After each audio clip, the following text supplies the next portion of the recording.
Hello. Hello, hello. Oh, there's a bit of an echo.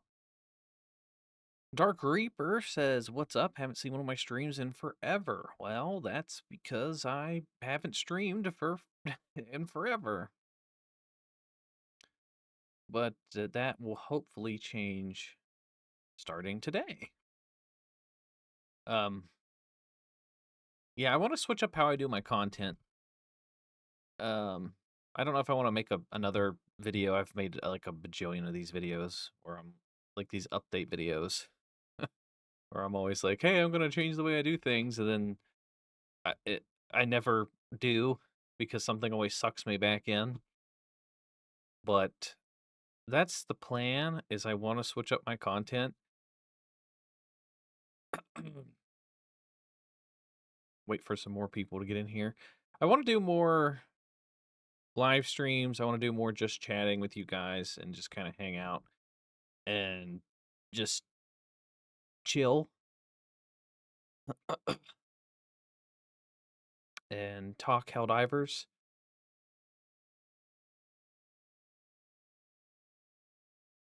Um, I'm gonna do the same thing with my YouTube videos as well. Like I'm sure some of you have already seen the past couple videos I've done. Like I've got my camera turned on, and I just want my content to be uh like it was when I first started YouTube again. So like for example, when I first started YouTube and I started off with Star Wars Battlefront. Here, let me just switch to full screen. When I first started off YouTube and I did Star Wars Battlefront, I had more of a sense of community because I streamed all the time. So I would see more and more of you guys in the chat on the regular, and it felt like, uh, I don't know, it felt like I was making friends with you guys online. And then as my content changed over the years, I went more to like structured videos, more like ranking videos and scripted videos. And that was fun to do for a while, but I've been doing this for so long, and now that I'm in my 30s and stuff, I don't have time to make that type of content anymore. And two, it's too like mentally taxing. So I kind of just want to switch up my content again, and I want to do less scripted stuff and do more interacting with the community. Why don't I stream on YouTube as well? Well, I am streaming on YouTube. I'm streaming live right now on YouTube. At least I should be. Yeah, it says I have 14 viewers. It might not show up for you on YouTube because the algorithm's crazy and it just doesn't show people sometimes. But yeah, I'm streaming on both. Been gravitating to the just chilling creators yourself. Definitely be refreshing and more uh community involved you'd imagine. Get back to the roots, you know. Yeah, that's how I feel. Um I cuz I've been having like this up and down period with my channel where I've had a lot of like creator burnout where I just invest so much time into my channel. I don't have time for anything outside of that. And I don't know, it's too much. So basically I was to the point recently where I'm like I'm either going to switch up my content on my channel and remove my safety net and just do whatever I want and have fun, or put my whole channel on pause and like get another job just to give myself a mental break. And I basically came to the conclusion of like it's my YouTube channel. I mean, I have to evolve somehow. And if I'm not happy with the content that I'm making, why am I even still doing this? Hello there. Am I muted? Uh, can you guys hear me or not hear me? Give me a second.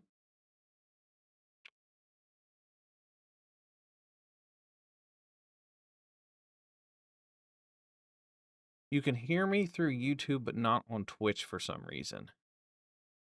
Uh,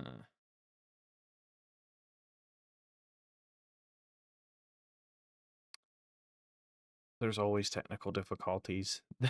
There's always technical difficulties. Uh, track one?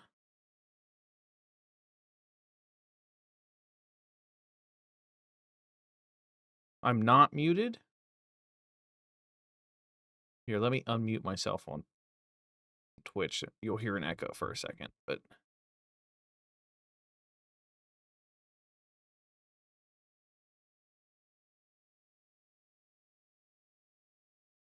oh, it is really quiet on Twitch.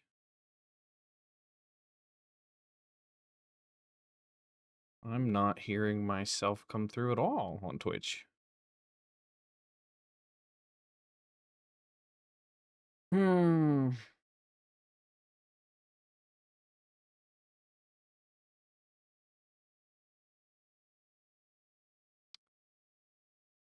I don't know. I don't know how to fix it.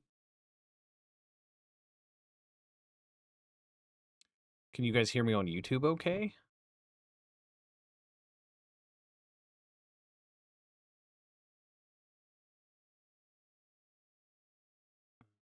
It's not about the content. It's about the personality behind it. You do you.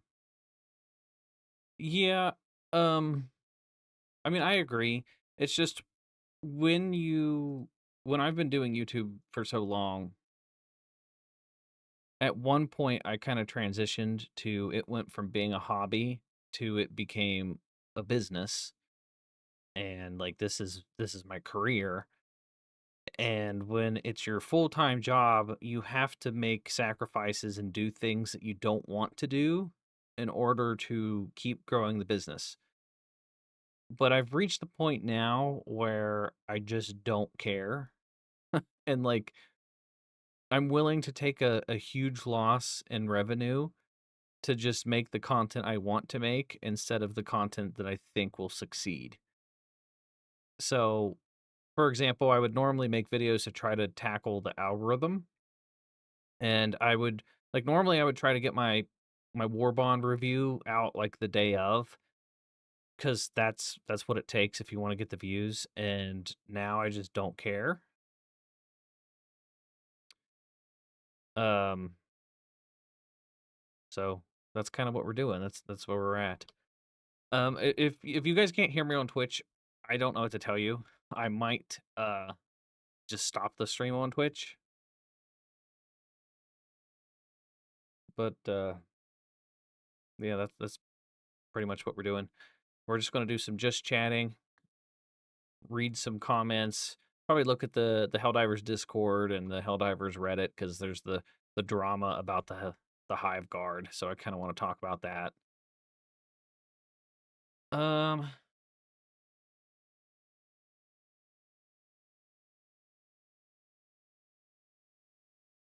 thoughts on the Arrowhead bowing to the Cry Divers in regards to the Hive Guard. Okay, so here's my thoughts on the Hive Guard situation.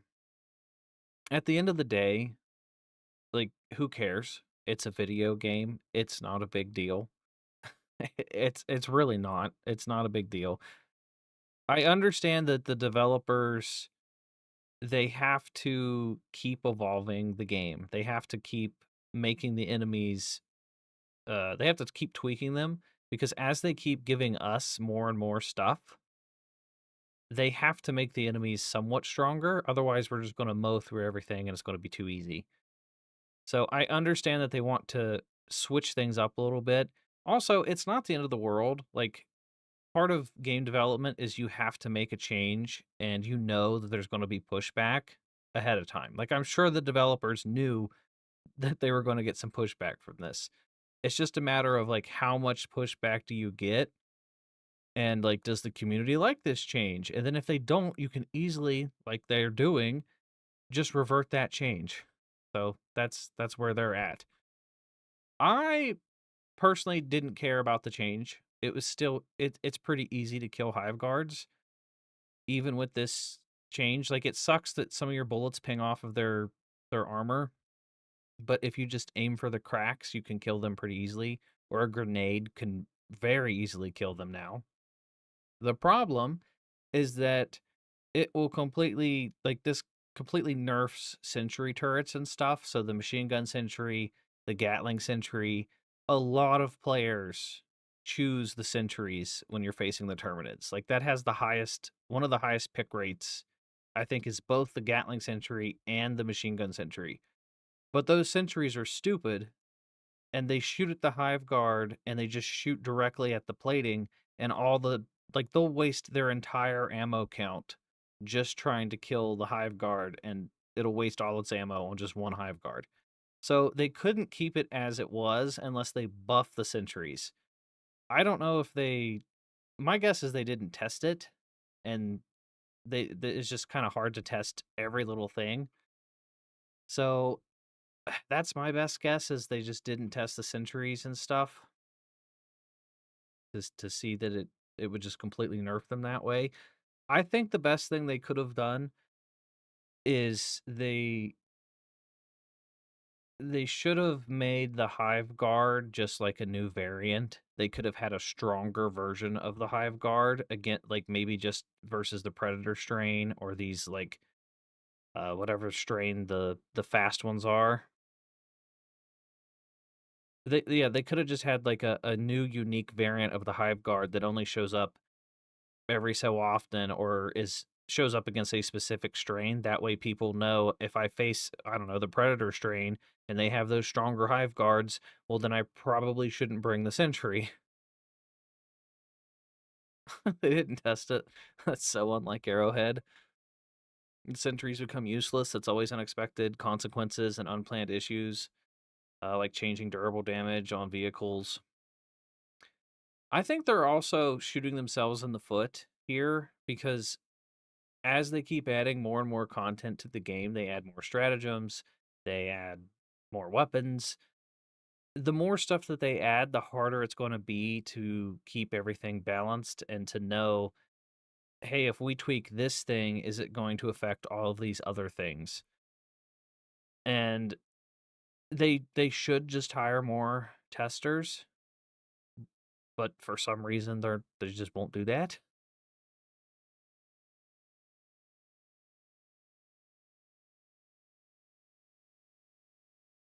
There's such a lack of other things going on that people only focus on war bonds and balance. The war is kind of boring. They don't give free stuff anymore, etc. Just war bond simulator now. See, that's my problem. And this is I said this briefly in my video earlier, but there's a disconnect between content creators, the community, and Arrowhead. Arrowhead has to do whatever it takes to keep the lights on and keep making money. But also they have to, keep evolving the game over time. The average player doesn't give a shit. Like the average player, you have to think the average player isn't on Twitter, they're not on Reddit, they're not on Discord. They just play the game. There are so many people that don't even watch content creators. They don't watch YouTubers. They don't check social media. They just log into Helldivers when they get an hour of free time a day and they play as much as they can and then they log off. They're not even aware of the drama. They're not even aware of balance changes. There's many people that don't even read the patch notes. They literally log in and they just play. And that's probably the majority of the player base because there's what, like millions of players that have the game. Hundreds of thousands log in like on and off as new content comes out. There's so many different parts of the player base that you have to consider, which, I'm playing devil's advocate. It's got to be rough as the developers because they have statistics that we don't see as the players. And their stats could say one thing, but Reddit could be up in arms about another thing. So I don't know. I've been doing this for so long. I know how some of the ins and outs of the game development works. And I know that the devs have stuff planned and like pre-made and ready to go weeks, if not months in advance. So some of these things that we're just now getting to test, like this Hive Guard change, They could have had this in the works like weeks and weeks and weeks ago, and now we're just now seeing it, and then they have to play catch up every time that, the community doesn't like something. I'm muted. I don't know how to fix the muted problem on Twitch.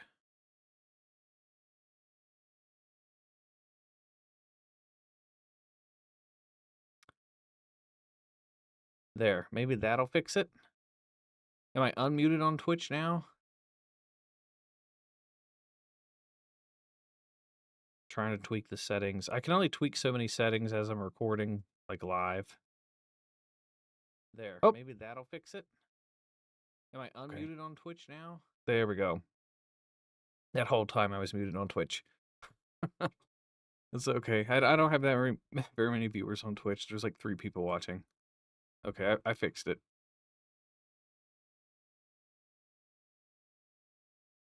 Is the explosive crossbow still good? Yes.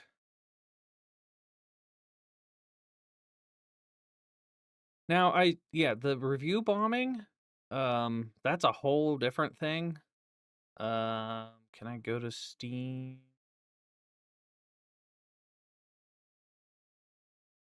Try to bring up Steam. Well, it might actually be on Reddit somewhere. I vape. Nobody posted about it. But basically, it got review bombed. Anytime something happens and the community doesn't like it on Reddit and Discord and stuff, they review bomb the game. To be fair, though, that works. I mean, look at every time the game has been review bombed, they immediately backtracked and changed whatever it was that was causing the review bomb. So it's effective. I'm not saying I necessarily agree with it, and I don't think they should review bomb the game every time something small happens. I mean, on one hand, it's pretty drastic. I mean, Helldivers 2 is an amazing game. It's great. If you're a new player and you're looking up, I have the unfiltered subreddit brought up too. But if you're a new player and you're looking up reviews, I mean, you don't care about a Hive Guard getting nerfed. You're just going to log in, you're going to like, "Ooh, Helldivers is on sale." And you go to check reviews and you see mixed reviews. You're going to be like, "Oh, this game sucks." And you're not going to want to buy it because the reviews are saying the game's bad. When in reality, Helldivers 2 is an amazing game. And there's just this one little change that they made and it pissed everybody off. Something as small as like they made a Hive Guard a little bit stronger. I don't think that's fair to the whole game to shit on it and review bomb it. But at the same time, on the other hand, they're not going to listen to anything else. Like if you just say, "Hey, I don't like this change," they're not going to care. The only thing that the developers are going to listen to when it comes to community feedback is the review bombing, and if you vote with your wallet and you just don't buy stuff. You like my outfit? I got my bathrobe on. Here's the thing, if I do these like more casual just chatting streams, I'm going to be comfy when I do them because I just don't care anymore. So I'm going to just wear my pajamas or my bathrobe. You wish they'd listen to feedback without review bombs? Same, but that's just how it is. They just don't want to listen.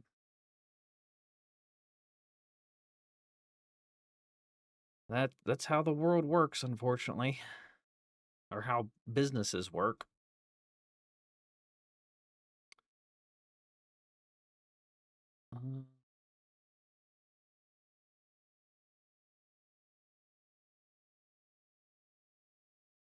What is the difference between Helldivers Unfiltered and just the regular Helldivers subreddit? Does anyone know? Because I didn't know about Helldivers Unfiltered until they did the Ask Me Anything.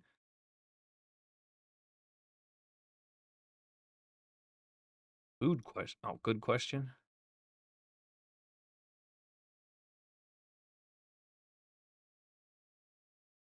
A lot of pushback with the Hive Guard also came from people not wanting to switch up their loadouts either. People love their own metas. Yes, that is another thing. Okay, here's one thing I've noticed when because I've been making content around the game for 2 years now, and I read a ton of comments.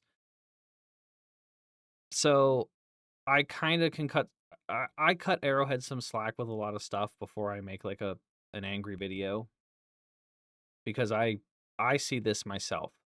There are so many types of players. Like, for example, if I point something out in a video and I say, "Ooh, I can kill a hive guard in like 3 shots to the face," or I can shoot a devastator with a burst in burst fire mode and kill it in one burst.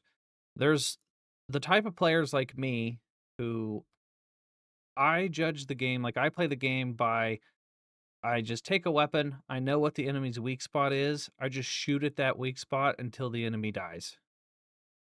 I'm simple-minded. I see an enemy, I shoot it till it dies. I'm that type of player. And I judge the game based off of averages. So I'm gonna say, on average, it'll take you 2 to 3 shots to a Bile Titan's face to kill it with the new missile pistol. Because I know that realistically, you're going to miss a lot of your shots. That's just how it goes. Or you're going to shoot, and a Bile Titan's going to turn right at the last second, and then your shot's going to hit him in the leg instead of the face. Or you're going to shoot it in the face, but the game's wonky mechanics are going to kick in, and then it's going to register as you hitting it in the shoulder instead of the face.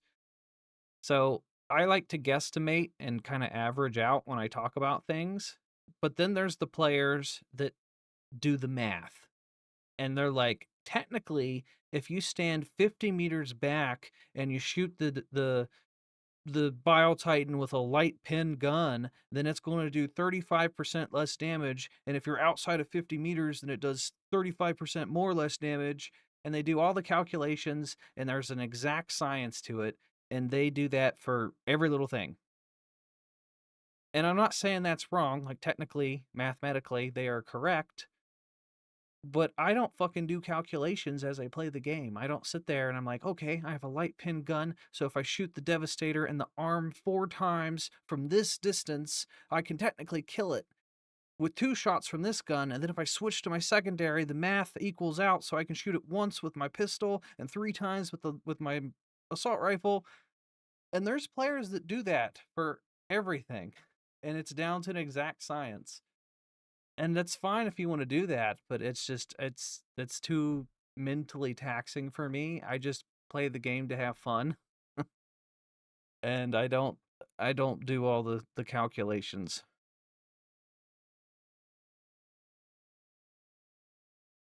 First time catching me live, you do wanna appreciate my generally optimistic coverage. You really don't, jive with what seems to be more popular permanent doom and gloom divers. See, I get it. See, I try to be a little more optimistic with my content. I try not to post doom and gloom because it's just not fun to do that. But I also understand why other content creators do post doom and gloom because when you're a content creator and this is like your full-time job and the game is tied into your channel, it's very easy to get kind of hooked onto the game. Like it's easy to get lost into it. So, like as a content creator, I used to be doom and gloom when it came to Star Wars Battlefront 2 because I was very involved with the community. The more involved you get with the community, the easier it is to be very passionate about it. So the littlest thing is going to set you off. And it's also kind of like a hive mind. So the more involved you are with the community, so let's say you check out the Discord all the time. You just hang out in the Discord and you talk to other members of the community in Discord. If there's something that sets 10 people off and then it starts a chain and everybody starts complaining about it, it's very easy to get sucked into that. And then you're also going to want to complain about that thing. So, like things that wouldn't normally bother you and things that you wouldn't even known or are a problem in the game until somebody points it out to you. And as a content creator, you don't want the game to fail. because if it fails, then it hurts your channel. So, like when I covered Star Wars Battlefront 2 and I was one of those doom and gloom channels and I was legit get upset about everything. So every time there was a patch and they changed something that I didn't like, or they changed something that I knew the community didn't like, it would genuinely piss me off and I would get mad at the developers, and that would reflect into my content because I don't want the game to fail. So that's why other content creators do that. I mean, they do it from a place of passion and they do it because they love the game. It's just I feel like they've gotten a little too caught up into it is the problem. It's like you get too invested into the community and you just don't want the game to fail. You don't want people to be upset with the game. You want the game to succeed so that you in return get more views and stuff. You didn't follow Battlefront 2 that close. You came into it late after a while. Yeah, like late game Battlefront 2 is really good.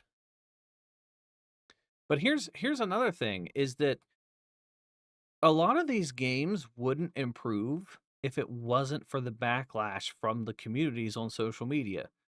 I mean, think about where Helldivers 2 would be if there was no social media whatsoever. We would probably not have a lot of the things that we have today. So it's definitely a double-edged sword with all this stuff. I've been doing this for so long. I can understand the viewpoint of the developers. I can understand the viewpoints of like the very passionate doom and gloom like YouTubers and stuff. And I can see all the points of view, but at the end of the day, it's just a video game. It's not it's not the end of the world. So it's easy for me to get sucked back into it as well. Like lately with this Hive Guard drama, I've been paying more attention to the community lately, and I've kind of been hooked into that drama when normally I wouldn't care. Like the past 5 or 6 dramas that's gone on with Helldivers 2, I've not even paid attention. There's the always like the we're so back and it's so over. I've skipped the past like 4 it's so overs because I'll just go play a different game. And then this time I'm paying attention because there was the drama with like some sort of person, somebody got doxxed or something in the community because they shared their opinion, and there was some sort of charity event or some shit, and there was all kinds of drama going on, and I had no idea what any of it was. I should play Star Wars Yoda stories. I don't know what that is. 750 hours here. Time to just say balance doesn't matter. Fun and more not broken content does. More style, build viability, more fun. Simple rule, anything gets used by less than 3% is buffed. I mean, that's a pretty good rule. I'd say if less than 3% of the community is using it, it probably needs a buff.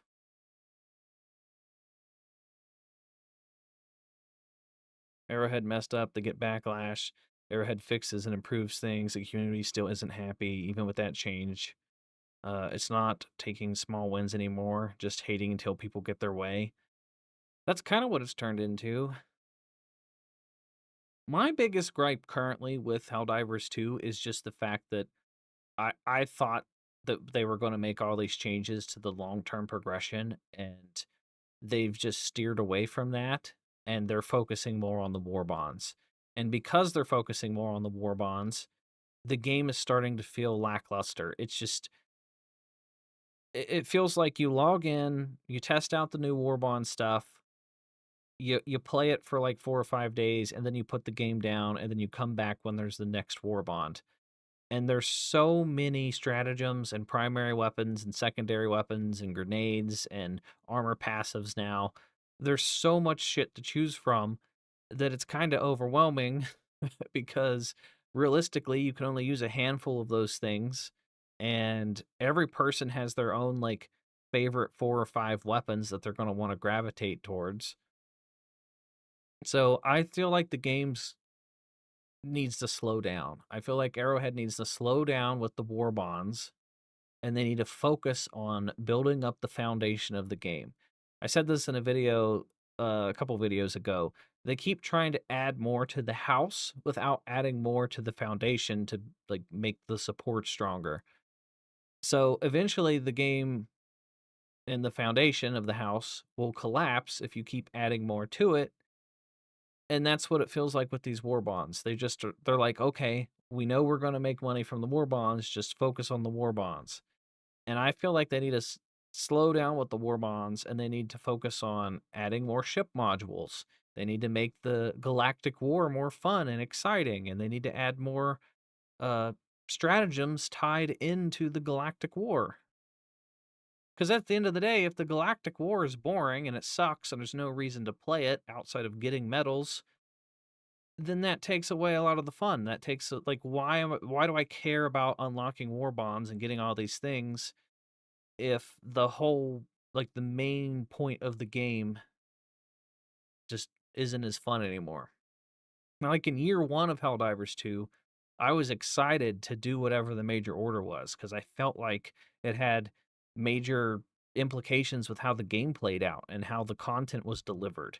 And I liked when the community had the option of do we complete this major order and get this reward, or do we pivot from that and get the side award, like the time where the community gave up the anti-tank mines to help the charity event and help the kids.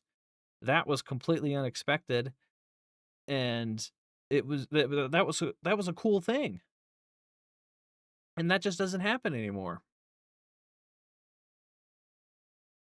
Redditors rushed to the defense of Arrowhead and got this guy fired from his job, saying that he was threatening people's lives online, and they published who he is and where he lives. Yeah, that's whatever the drama was. Something to that effect. But I wasn't paying attention at the time. Nobody's talking about the Helldivers movie. If Arrowhead ruins the game, the movie will flop. Well, that's true. I have no hope for this movie. I'm gonna go watch the movie. Like I'm gonna give it a chance, but I feel like it's too easy to screw up. If I'm gonna go in with very low expectations and hopefully I'm surprised. I'm gonna put it that way.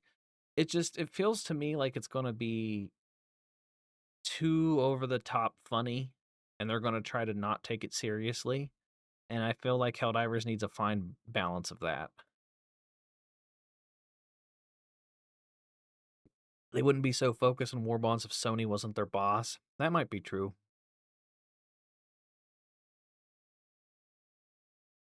Back in the day when the community fought for like 3 months to get the gas mines, I was so pissed about that. I wanted the gas mines for a long time because I knew the gas mines were going to be good, and I was right. The gas mines are good, but the community just refused to unlock the gas mines.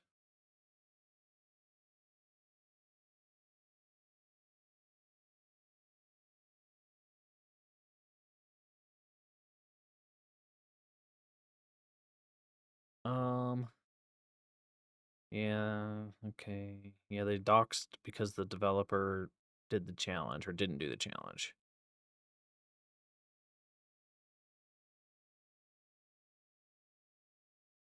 That's another thing. They need to go back and they need to balance a lot of the old stratagems. I say skip a war bond or two and just give a lot of the old content some love. Like the 110 rocket pods suck. The orbital EMS kind of sucks.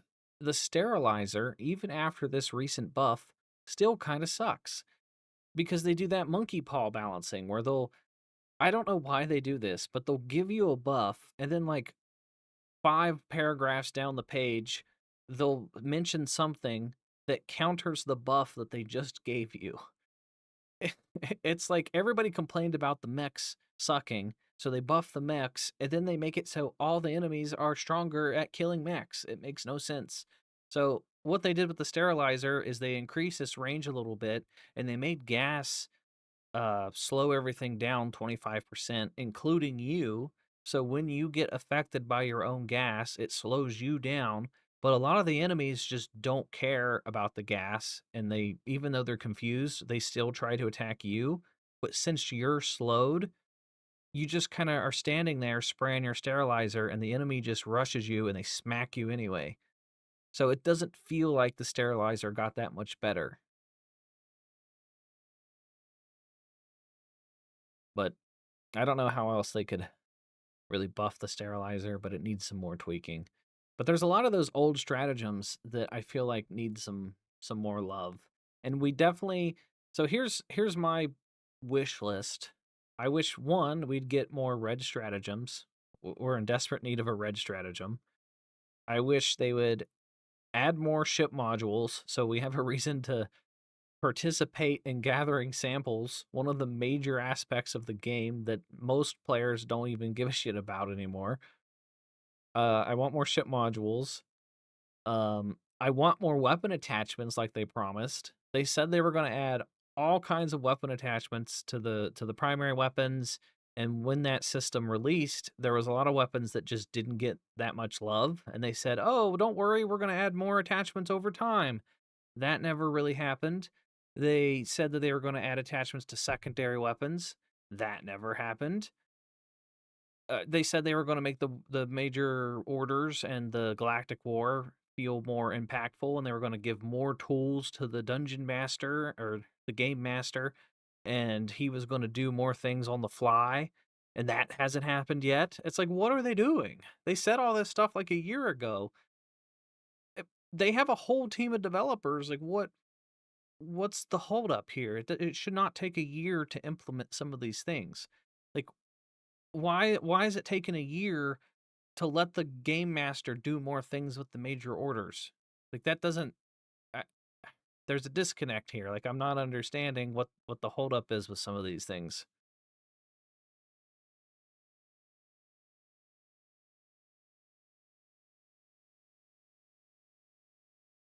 Oh yeah, walking gas barrage would be cool. Does my wife tell me to wear those helmets when it's time? Well, I don't have a wife. I have a girlfriend, and no, I don't. I don't wear any of my helmets. I actually most of these helmets don't fit, and surprisingly, they're all different sizes. And like I think one or two of them I can actually wear my glasses, but most of the time I have to take my glasses off if I want to wear any of the helmets. What new games am I looking forward to? I had a list actually. I had to make a list. Uh, where's my list at?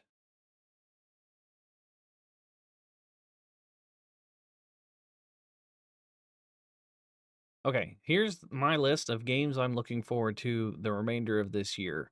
Subnautica 2, Lego Batman, Double O Seven First Light, Assassin's Creed Black Flag, Star Wars Galactic Racer, Marvel's Wolverine, Fable, Star Wars Zero Company, Lords of the Fallen 2, the Marvel 1943 Rise of Hydra, and Grand Theft Auto. Now, some of those are probably going to get delayed, and then they probably won't come out this year. But those are the ones that I'm looking forward to.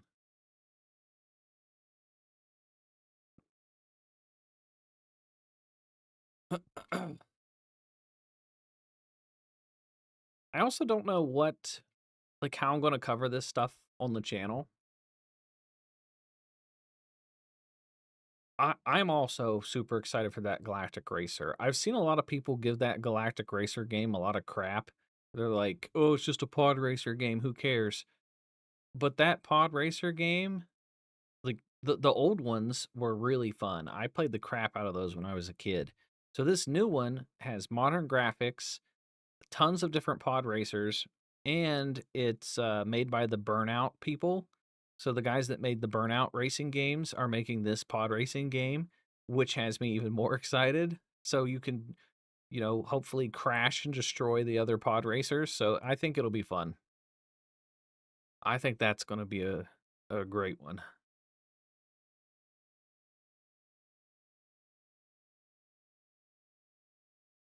Uh, game gets more players when it's released than when they do the alternatives. See, you're correct. The game, like Helldivers 2, does get an influx of players every time there's a war bond, but those players peak like the first couple days that war bond releases, and then those numbers drop off drastically, and then it levels out around, I don't know, 40 to 50,000 players on average, and it it didn't used to be the case. That number used to be a lot higher, and that's because they've gotten into that pattern of we just release these war bonds. The game players, anyone past like level 90 probably has most of the ship modules unlocked. So I'm going to consider anyone past like level 90 to be like a late game player when it comes to like the ship modules. So a late game player in Helldivers 2 is only going to tune in when there's something new to play, and then they're going to leave once that, you know, that fresh shiny new thing, the novelty kind of wears off. But if they focused more on building up the foundation and adding more backbone and more things to do in the game outside of just the war bonds, like new attachments and new ship modules, and if they added like a weapon, like an armor customization system, if they added more things to do in the background in between war bonds, there would be more players active on regular, like all the time. I feel like they could get that number up from 40 to 50,000 on average to sometimes like it goes as low as 30,000, and they could get that number up to like probably on average like 60 to 80,000. But the problem is there's nothing for late game players to do. You hate how most AAA games are either awful or slightly worse games from more than 10 years ago that happen to be better than anything else in the last 10 years. Crossing your fingers for Black Flag. I think Black Flag will be good. I hope it's good. If I finish my Crimson Desert playthrough, pretty much. I've done most of the things I wanted to do in Crimson Desert. I beat the main story. There's a lot of side bosses and stuff I need to do, but I just burnt myself out so much with trying to think of different videos, and I I did a lot of stuff and prep for videos that I just didn't get the time to for the chance to make. So I played the absolute hell out of Crimson Desert, and I think I got burnout on it just from the content creator side, which is also why I want to switch up my content and just I want to switch from just trying to create videos that the broad all of YouTube is going to find interest in, and I want to have more of a community with you guys. That way I can kind of get away from making those types of videos that are just time consuming, because with the type of content that I've been making the past 10 years, I couldn't tell you how many times I would prep a video and then that video ended up being a dud, or I just didn't have time to make the video and then I had to trash the video. So I would spend like an entire 2 or 3 days prepping a video and I just didn't get to release it. And then I literally wasted 3 days of work for nothing. There's a lot of trial and error that comes with my job. And that's why I want to switch away from that type of content and just kind of have fun with it again. I know. I know DP3 highlights. I know. I know. But I said at the beginning of the year, this is what happened. I felt the burnout up from like October to December, and I made the decision at the beginning of the year I was going to switch up my content. Then I got invited to go out and play Crimson Desert in California, and I got to like get the review code and do all that stuff early. And I've never gotten that experience before. I've never gotten to fly out and play a video game that I was interested in early before. I've been invited to events before, but I've like always turned them down because it has to be a game for me to justify taking time off of YouTube to fly out, and you know, it's expensive to do all that stuff, so it's got to be worth it. So I flied out, played Crimson Desert, got the review code, and then because I got the review code basically like a month before launch, I played Crimson Desert every single day, nonstop, like 16 hours a day until the game released. And then once the game released, I also had to make more content. And it was just I got sucked back into that whole pattern again, basically just by accident,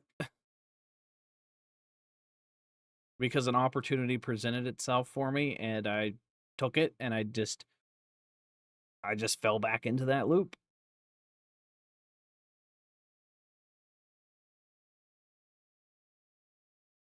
So, yes, there's been a couple times now where I've tried to switch up my strategy and I've tried to get back into streaming, and then the whole like I got to make money takes over and I'm like the problem with being a YouTuber and a content creator is if you have one video that pops off in the algorithm, you want to stick with doing that thing because I mean, if you have a couple videos that pop off, that could be 2 to 3 months worth of revenue that you make just off of a few videos.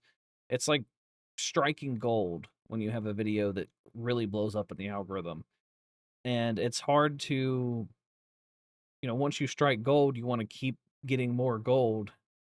You don't want to just stop and turn around and be like, okay, I got my fix of the gold. I want to go back home. Yeah, I want to try to stream more. Me since 2020. You got to keep the momentum and the grind never ends. See, that's the thing. The grind does never end. It literally never ends. And I've reached the point where I've just had enough. I've, it's too taxing. I started YouTube to have fun, and then it turned more into business. And like that's when I had my friend Cookie helping me with the channel. He's helped me twice now, and he's been my editor at some point, and he's quit both times because he knows the behind the scenes and he knows how much work I put into this channel. And he's like, it's just not for me. And he's had to quit both times because when he was my editor, he was basically on call 24/7, like whenever I needed him to edit something. And he saw that I was putting in like 3 times the amount of hours that he does. And he's like, I don't know how you do it, man. Like he knows how much I work. And it can consume you. It really can. So I'm tired of that now. I'm 32. I'm not in my 20s anymore. I don't have the desire to just chase the never ending grind. I just want to have fun and talk to you guys and hang out and just turn on my camera and talk about video games and just talk to you guys about how your day's going and tell you about how my day's going and just chill and have a good time.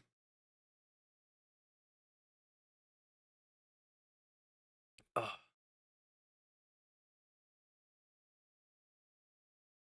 Battlefront 3 would be amazing, but who would be making it? I I feel like they're making Battlefront 3 right now. I don't know why, but I have a gut feeling that somewhere the gears are turning and somebody's planning on a new Battlefront game. I can feel it. And I feel like it's because um like right now Disney's trying to make a big push with Star Wars again. They're changing up Star Wars Galaxy's Edge and they're switching it up and they're having the original trilogy instead of the sequel trilogy at their theme parks. And they're about to have the Grogu movie, the Mandalorian Grogu. They're going to have Ahsoka season 2 and they're making a big push for Star Wars again. And when they had that uptick in players over the like last what was it last summer or whenever it was, and everybody went back and played Battlefront 2 and EA's stock price went up because of that. I feel like that set off some red flags somewhere at Disney and they're like, "Okay, there's obviously some interest in this." and I feel like somebody made a call and they're making a Battlefront game. I have no proof of this. That's just my gut feeling.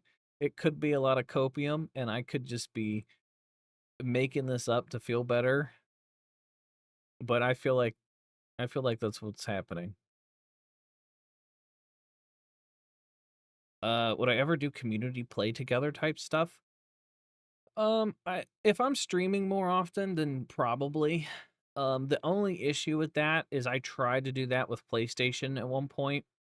Like when I played Battlefront 2 all the time, I would add everybody that wanted to play on PlayStation, and then my PlayStation friend list got so bloated that anytime I would log into PlayStation, I would just get spammed by people like, "Hey, Swanee, you want to play, you want to play Star Wars? You want to play Star Wars?" And I had to go through and just mass delete like everybody off my friends list in PlayStation, and it took me like hours to go through and do that.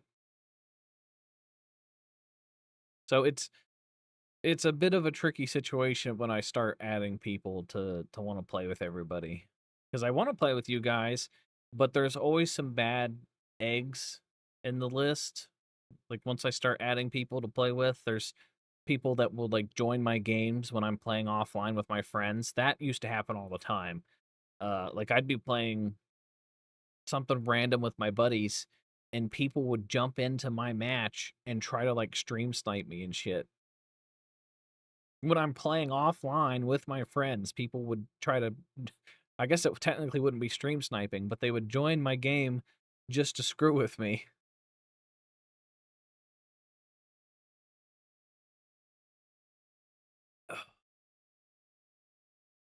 Battlefront 3 would lead the world peace.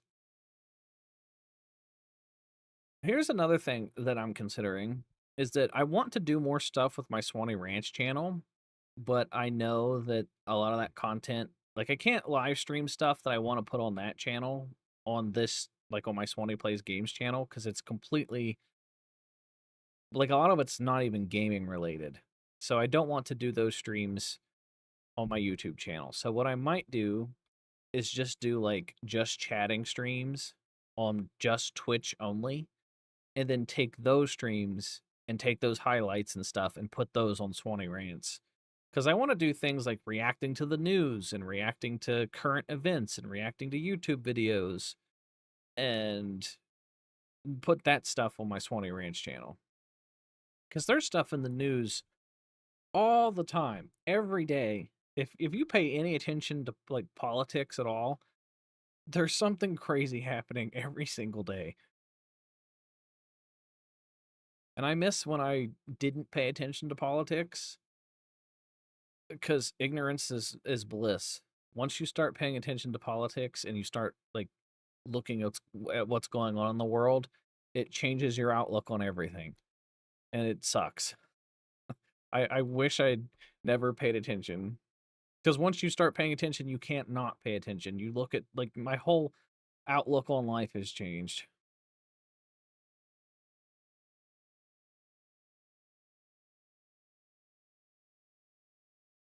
You have no idea what Mando and Grogu will be like. You can't tell if you want it to flop or be great. Well, I don't want anything to flop. I don't want to root for a company to fail. I want companies to succeed. It's just like I know a lot of people didn't like Mando season 3, myself included, but I don't want to root for all of Mandalorian to fail because it had one bad season. It's like I like Invincible. I didn't like Invincible season 2, but if I would have stopped watching Invincible because I didn't like season 2, then I wouldn't have gotten to season 3 or season 4. And I like both of those. Excuse me. I like both of those seasons. So I'm willing to give The Mandalorian another chance. And I saw that new trailer for the Mandalorian movie, and I thought it looked really good. Like there's a lot of Easter eggs and fun little things in that. I think it'll be a fun summertime movie. It comes out soon. So I think the Mandalorian Grogu movie will be a fun little flick. I'm also willing to give the Marvel's Doomsday thing another chance too. Marvel has sucked a lot lately, but I know that they're making this take place right after Endgame, and they're doing some weird timeline stuff to try to make it work. I'm to the point where I don't care. I don't care if they retcon everything and they do the multiversal time jump shit. I don't care. I I I want to be invested in Marvel again. I used to look forward to every Marvel movie all the way up until Endgame. And then everything after Endgame just went downhill. Outside of like the Spider-Man movies, I like the Spider-Man movie, the one with like when Tobey Maguire and Andrew Garfield came back. I like that one. But I just haven't cared about anything else. So I'm down to care about Marvel again, and if that requires them to retcon everything, so be it. What about The Boys' new season so far? Oh, I don't know. I don't know what to tell you about The Boys. The Boys is controversial. I at least it is on Twitter. It's a very political show, and it really depends on where you sit with your politics. Is going to depend on like what you feel, how you feel about The Boys. I'm disappointed with this final season of The Boys because nothing's happening. I don't want to spoil anything, but like this is the final season, and so far in The Boys, it doesn't feel like it's the final season. The pacing just feels off, and there's like some filler episodes. So I thought the final season was going to be nothing but destruction and doom and gloom and craziness, and that's not what we're getting. So I'm a bit disappointed with The Boys. Oh yeah, The Last Guardians. There's a couple MCU movies that are good after Endgame. Like yeah, I did like Guardians of the Galaxy 3.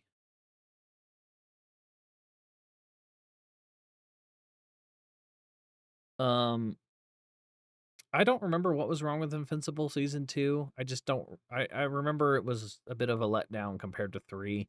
And 3, I didn't even like season 3 all that much until the final couple episodes. But I did really like season 4. Like this latest season of Invincible, I I liked the last couple episodes. Um, I do have a problem with Invincible, and it's the power scaling is a bit weird. There's like some things that'll happen in like the earlier seasons that don't make sense in the later seasons, and it's like some enemies can survive certain things, and then they can't other things. So like the power scaling's all over the place with Invincible. Like I'll assume somebody's gonna die, and then they don't somehow miraculously. But overall, I like Invincible. I think it's really good.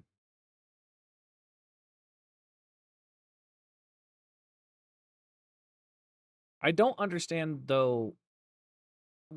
Like my biggest gripe with TV now and shows like Invincible and stuff is we get less episodes overall. It takes forever to get these TV shows to release a new season.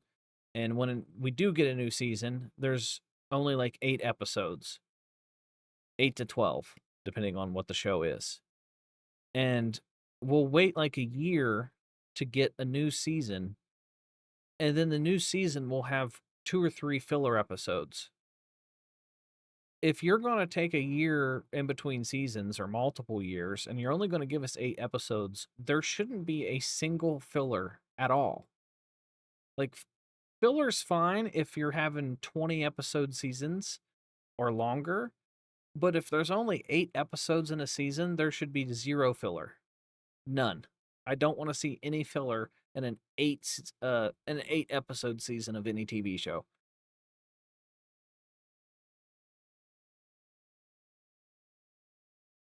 Ugh. Am I looking forward to Dune 3? No, because I've not seen Dune 2.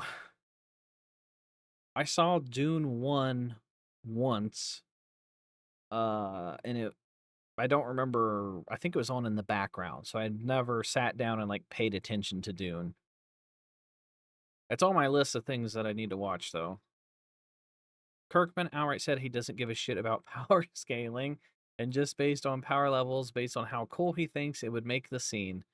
Well, that explains why a lot of things don't make sense. Okay, well, yeah. I wish he would care a little bit more about that stuff. Um, I think a lot of it's though is because I've watched Dragon Ball for so long, so my brain's kind of trained to like with Dragon Ball logic. There's always like a new bad guy, and he's stronger than the last bad guy. The power scaling in Dragon Ball Super is also kind of weird too, though. That's something that just irks me in general is when a show has some like power creep and power scaling and they don't it doesn't make sense with the pre-existing lore and they just get lazy with it. It's like when Gohan just gets a mega power boost. He quits training for years just to study and go to college and get smarter, and then suddenly Gohan decides, "I'm gonna train for a couple months," and then he's on par with everybody else that's been training for years. And I understand that he's supposed to be Gohan, he's supposed to be able to, like, pick things up a little bit faster according to Akira Toriyama, but it just doesn't feel good when Gohan sits on the bench for, like, 3 arcs, and then Gohan decides, "I'm gonna train for a little bit," and then he just immediately shoots up past everybody. It just doesn't feel earned. Dragon Ball caring about power scaling since when? They did early on. Well, kinda. Things were a little wonky in, original Dragon Ball too. It was pretty crazy back then. Do I think AI is going to take over YouTube? That's a good question. Um,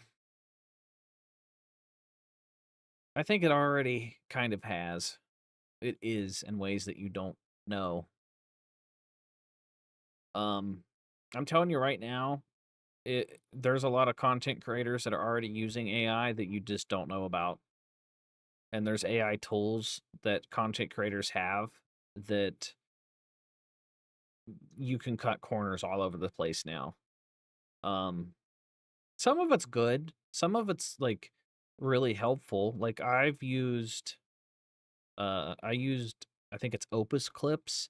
It can take a like you just plug in a video or a live stream and it will cut up chunks of your live stream and turn them into shorts. So something like that is pretty useful. And I use AI when it comes to like helping me with thumbnails now.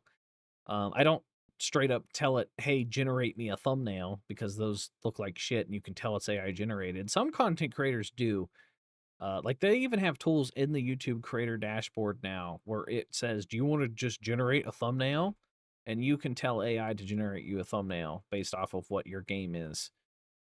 And it's not good, but it's getting better by the day. And like as I'm scrolling through YouTube, depending on the game, I can tell what content creators are using AI for their thumbnails and stuff, but the average person isn't going to know. But I use AI in my thumbnails when it comes to things like color grading sometimes, because it's just easier if I'm like, hey, here's my thumbnail, make it look brighter and shinier. And it'll do that a lot faster than what I can do in like Premiere Pro or Photoshop. So there's definitely ways that you can use AI, but I do not like AI that completely replaces people. Um, and I know there's a lot of content creators that have cloned their voice, and you cannot tell. Like you cannot tell the difference between like the clone AI voice and their actual voice.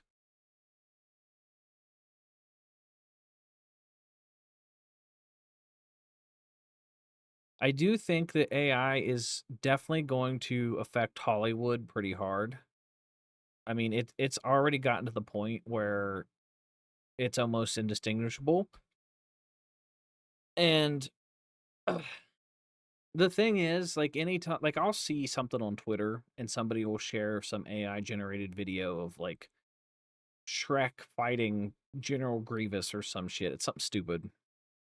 And everybody in the comments will shit on it because, people don't like generative AI.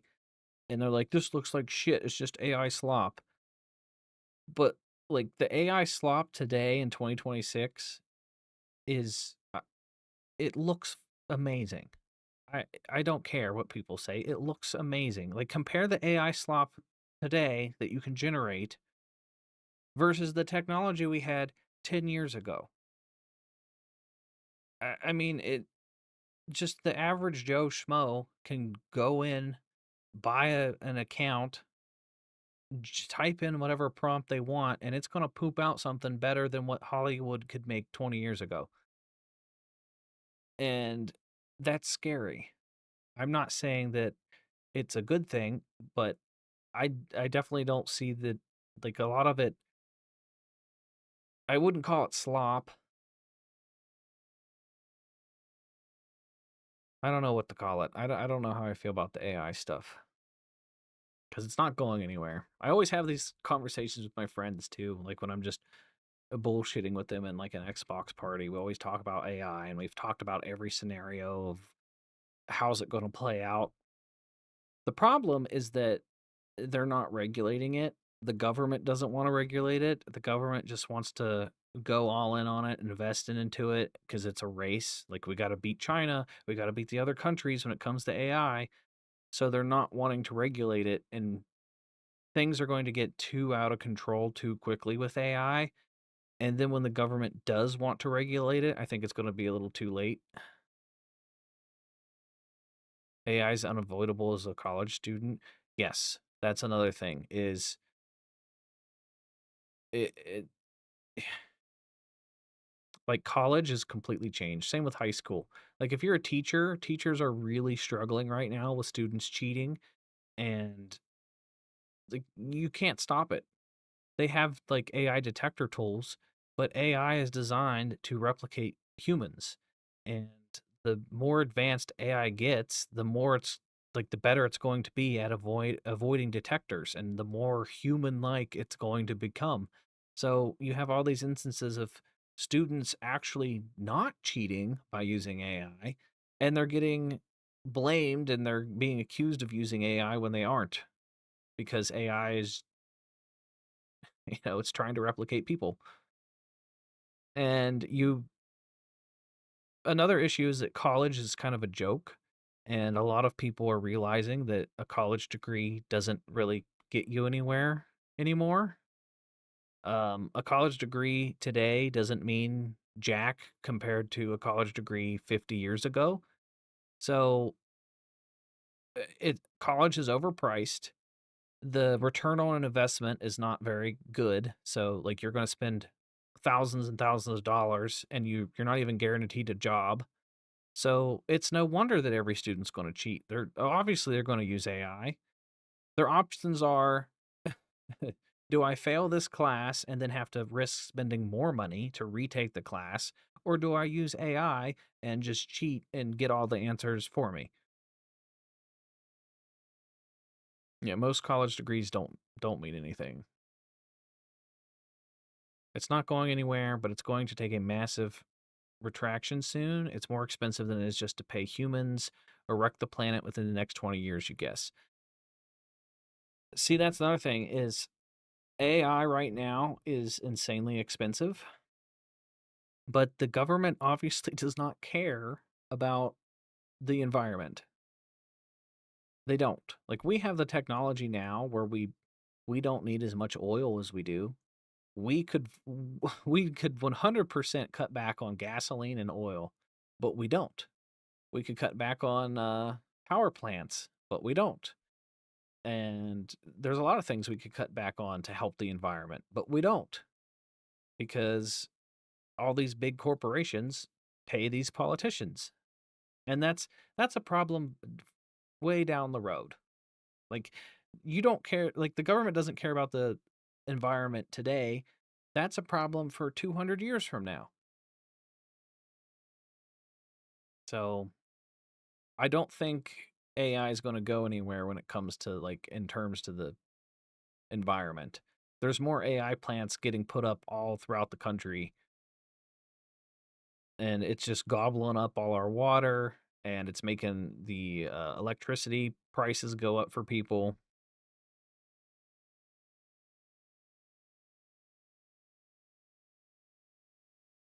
And the government keeps pumping money into it. Don't tell me this while I'm studying for finals.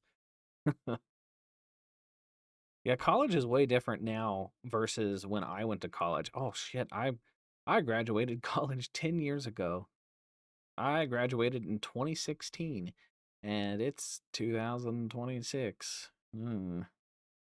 That's a weird feeling. Although my degree, I have a degree in athletic coaching and strength and conditioning.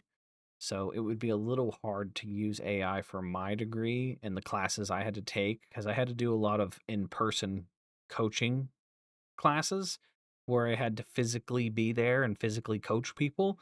That would be a little bit harder to cheat. But any of the general electives, I would 100% cheat using AI right now if I went to college. 100%. If there's like an elective or some sort of general elective class that they make you take for your degree that's completely irrelevant to what you're going to study for, I would cheat. It's like when I was getting my coaching degree, I had to take humanities and I had to take geology and all these random classes. Like geology has nothing to do with being a strength conditioning coach, but I had to take geology. I would totally use AI to cheat today if I had to.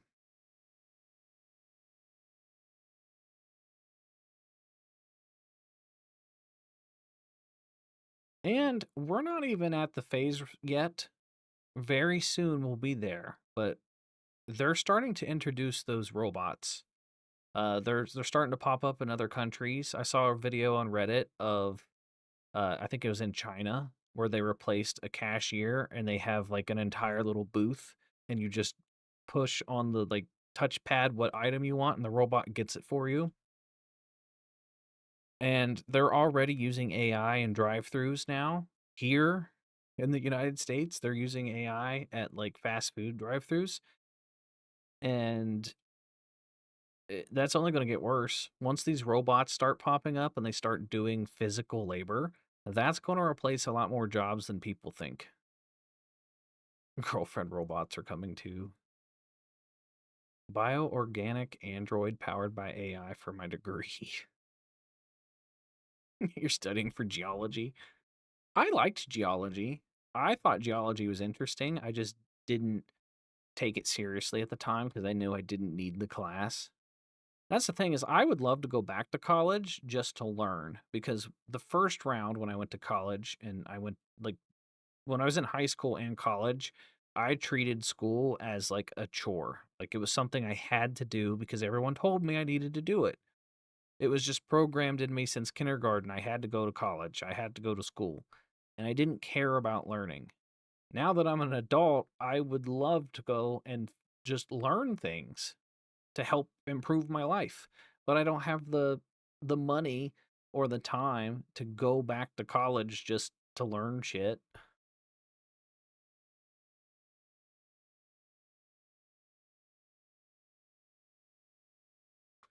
But yeah, I think a lot of those robots are going to uh they're going to start replacing physical jobs. And they're going to start replacing the physical jobs that people don't want to do. Like I don't know, garbage man or digging around in sewers and stuff. And people, I think when people think of like an AI robot, they're like, oh, an AI robot could never do this insert physical job. But if they design a robot specifically for that job, why couldn't it do that job? It's like I saw somebody like they used cutting grass on lawn care as a thing. They already have Roombas that can cut grass.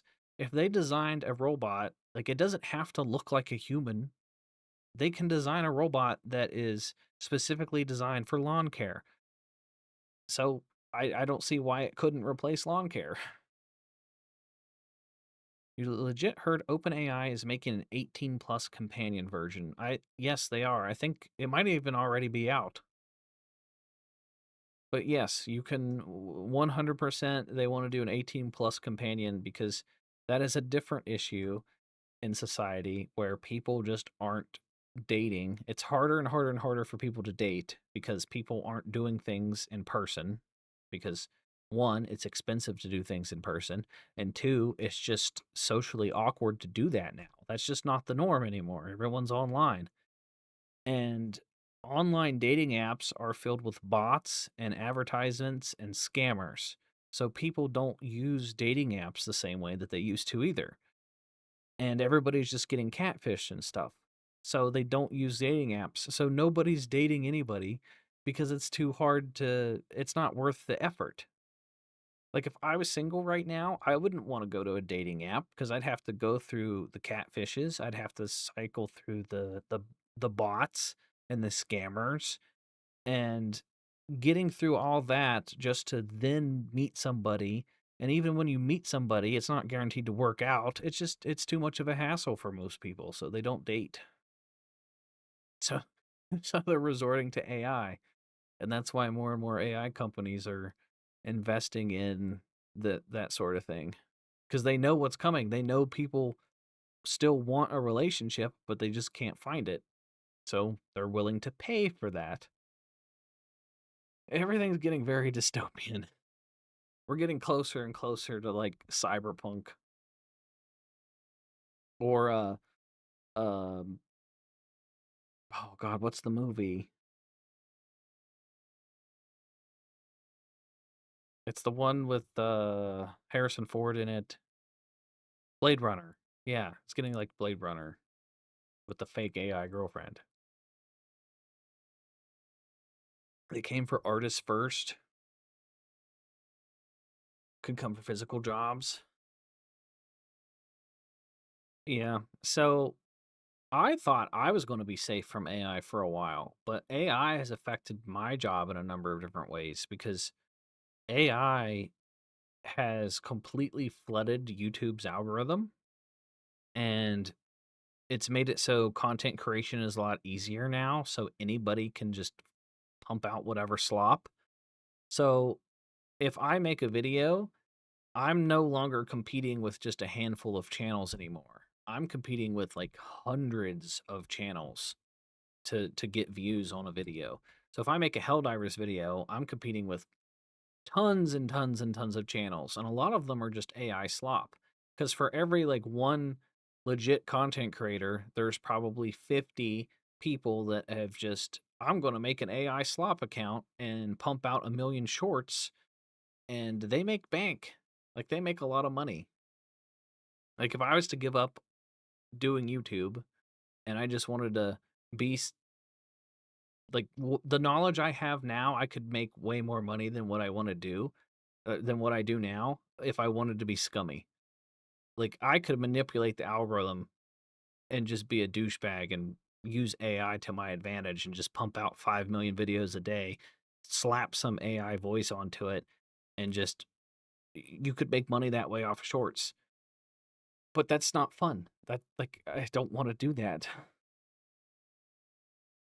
That's awful. But that's my competition. Is like I've seen the shorts. Like if there's a new war bond that comes out, I've had people straight up copy my content word for word, and they'll take like my videos and they'll replace my voice with an AI voice, and they'll say the exact sentence like verbatim. And there's nothing I can really do about it. I can't like copyright claim them or say, "Hey, that's mine."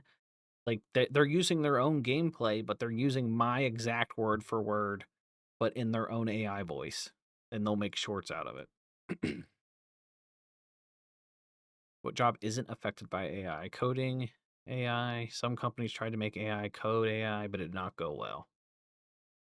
Well, I mean, it's only going to get better. It probably didn't go well at first, but with as much money as getting pumped into AI, there's definitely going to be a bubble that bursts, but somebody is going to come out on top of that bubble bursting, and whatever AI companies survive that bubble that bursts is going to be pretty much unstoppable because all the competition's going to die off and they're going to remain and they're going to just keep on going. You're headed out. Thanks for the stream. Well, thanks for stopping by, Riley. Hopefully I can this is the plan going forward. I probably won't stream. Oh, I can't stream tomorrow because I'm going on a little trip for the next 2 days, but I'll be back and then I plan on streaming. This stream started off, I was literally just going to talk about Helldivers and we were going to look at the subreddit and stuff. But I got so sidetracked just talking to you guys in chat and rambling that I completely forgot to look at everything. So let's look at some Helldivers stuff. Oh, goodness, it's getting hot in here. Turn back on my air conditioner. We live in a society that prioritizes production and profit over personal enrichment and bettering the human condition. Yes, it is. It boils down to capitalism. Capitalism worked better in like the 30s and 40s and 50s, like right after World War II, and things changed. The problem is that like nobody wants to make the world better. They just want to better themselves so that the problems no longer pertain to them. It's like, well, we could tackle this problem together as a human species and just eliminate the problem, or I could just make so much money that this problem no longer pertains to me. And that problem that exists for like healthcare or like owning a house. It's like once you make a certain amount of money, you no longer care about a lot of these things. And that's where the disconnect is with a lot of politicians because once you make what, couple $100,000 a year, most problems that the average person faces, you don't experience those problems. Like that's why when people talk like I've seen people ask Donald Trump multiple times now about gas prices, and he just does not care whatsoever about gas prices. It's because he's probably never had to pump gas in his entire life. So like $5 gallon gas doesn't mean anything to a billionaire. There's just such a huge disconnect. It's the same with grocery prices and stuff.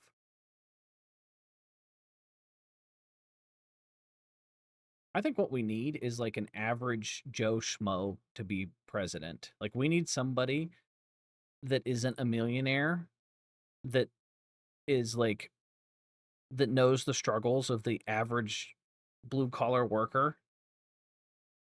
And then I think we would get things done that would help everybody. But the problem is we would never get somebody like that elected because you have to have so much money to even run, and like to run for president you have to have millions of dollars.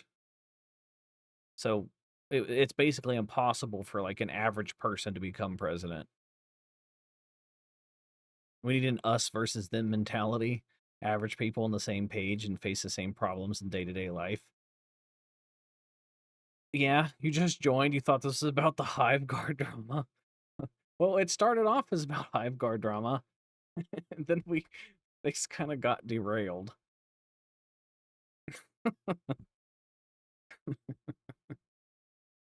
Uh, but yes, if the average people kind of worked together and stood up to the government, we would make a change. But I think things have to get worse before they get better. Although with social media now, I feel like if somebody had a big enough social media presence, they could actually stand a chance at winning an election without spending millions of dollars. I mean, crazier things have happened. You'd vote for me? Well, thanks. I'll just run for president. I think technically I would be old enough to run for president in the next election. Maybe if I started today and I dedicated from now until the next election, I can get some votes. The free market would correct these problems out of self-interested innovation. You guess never anticipated people could get so rich they could isolate themselves. Yeah. You love the vids. Have a good night. Well, thanks for stopping by, me seek.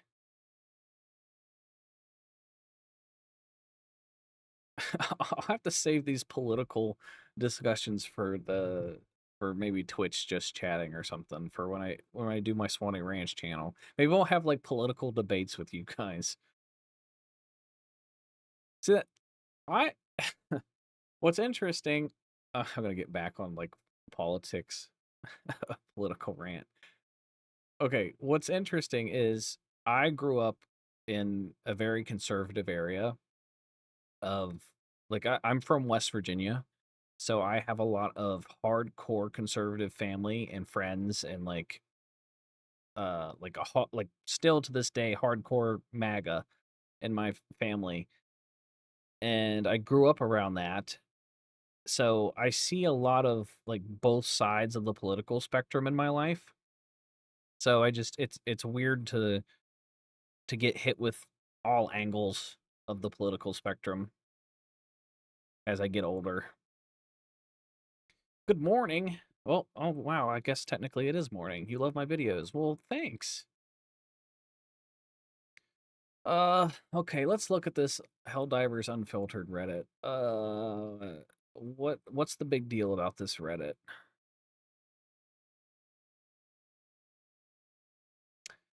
Y'all running the game, person who's happy eating bread and going to the circus. Well, they're talking about whining. We need some managed democracy. So when it gets political after dark.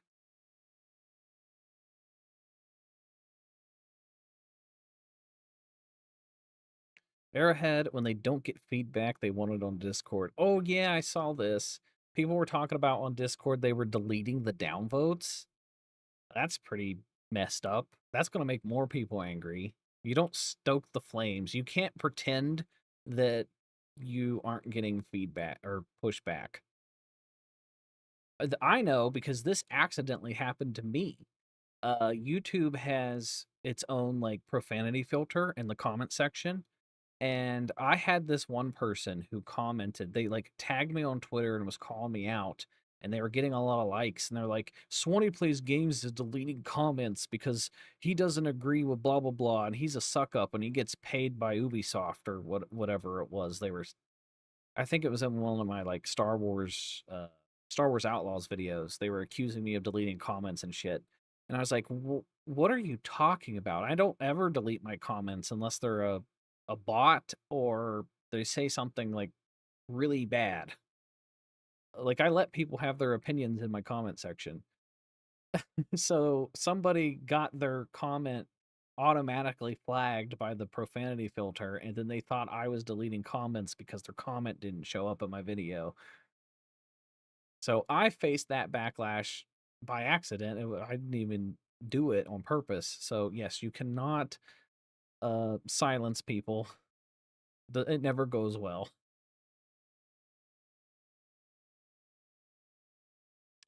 Yes, Reddit and Twitter are both echo chambers. Twitter, I don't know which one's worse because I don't know how many bots are on Reddit, but on Twitter, I know there are tons of bots and they're specifically there to make you angry so that you engage with it. There are so many times where I'll see a post about whatever, and in the comments on Twitter, there will be some post that is just so unhinged and it's designed to make you angry, and it's like the worst take ever imaginable. And then you click on their account and they've got like 3 followers and they just do nothing but rage bait in their posts, and you can spot it like, okay, this is a bot. And there's so many times where I'll catch myself and I'm like, I want to respond, and then I realize this is probably a bot. This is I'm just wasting my time arguing with literally nobody. Helldivers 2 subreddit is a hellscape. a member there unironically asking in a post the guy who doxed for a charity should take care of everybody and on Helldivers Unfiltered. Yeah, when you get into communities like this, you get like crazy people. There are crazy people that take things too far in every community. That's like when I covered Star Wars Battlefront 2, I had people trying to dox my family members. I had people DM my family members. I had people send my family members threats, all because I like had an opinion about patch notes and I was calling out the devs for something I didn't like, and people will go to the extremes. I had entire Discord servers dedicated to stream sniping me. In this Discord server, they had pictures of my family members. They had notifications set up so when I went live, somebody like they would all get pinged. It didn't matter if it was 3 a.m. or 5 a.m. or 11 a.m. or 6 p.m. It didn't matter what time of day. They would all get pinged, and somebody, if they were online, would log on and stream snipe me if I started streaming. So I had people threaten my family. I had people dedicated to just stream sniping me.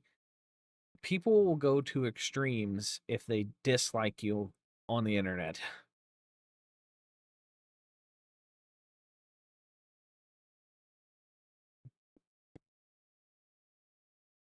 Oh,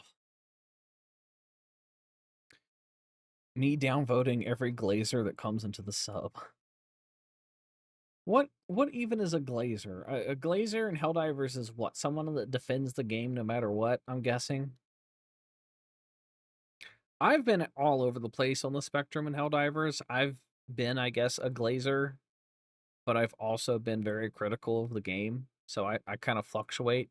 I'm torn between, hey, this is just a video game. At the end of the day, who gives a shit? It's not a big deal. And I want the game to succeed and be the best game that it can be. So I go back and forth. Why are humans like this?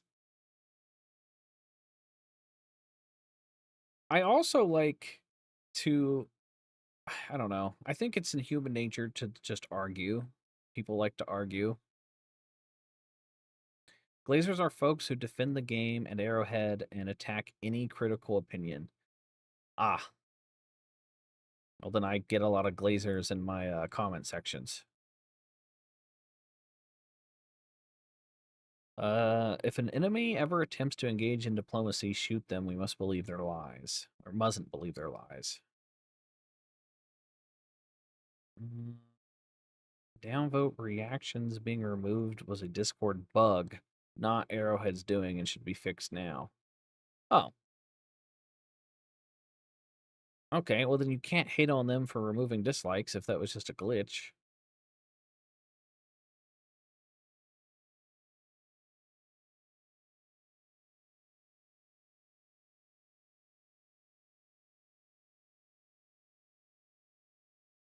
Oh, goodness.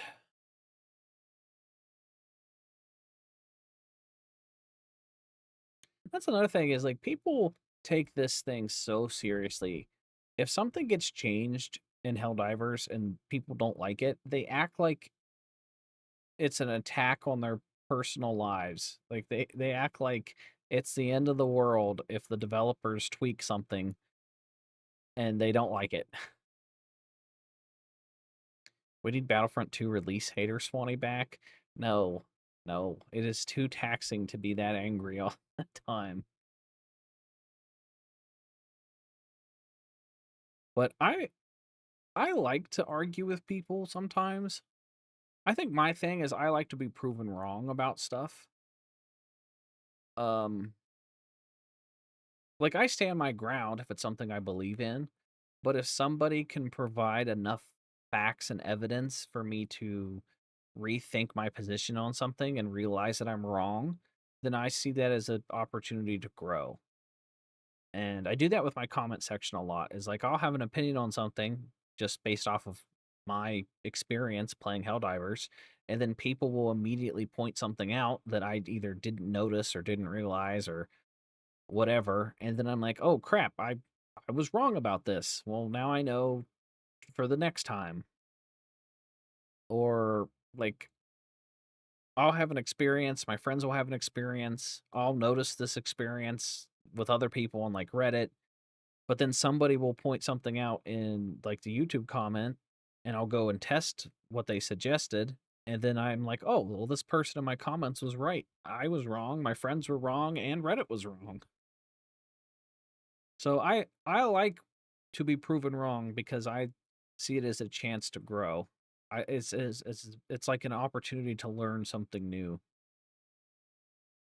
So I like when people have a difference of an opinion to mine. Yes, debate is good. I agree.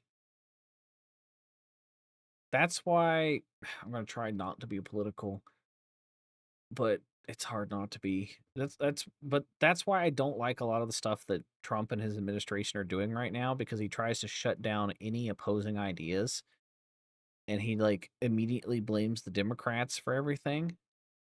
And I'm like, you kind of have to be, especially when you're the president, you have to be open to all kinds of ideas and you have to be open to different opinions. Like that's what governing is you have to take the ideas that you don't agree with and you have to try to see the other person's point of view and why does this person think that way? And that's kind of how I had to get out of my bubble. And like once I started experiencing other things in life outside of like the area that I grew up in, I started to look at things differently. And I'm like, okay, why do these people think differently about these things than I do? And then I try to put myself in their shoes and, give myself a different perspective on things. And that's how I also try to look at Helldivers. I'm like, okay, why do these people feel this way? Where are they coming from? Like, I know how I feel and why I feel this way. Why do they feel this way? One respectable thing is to say, I've changed my position after receiving new information.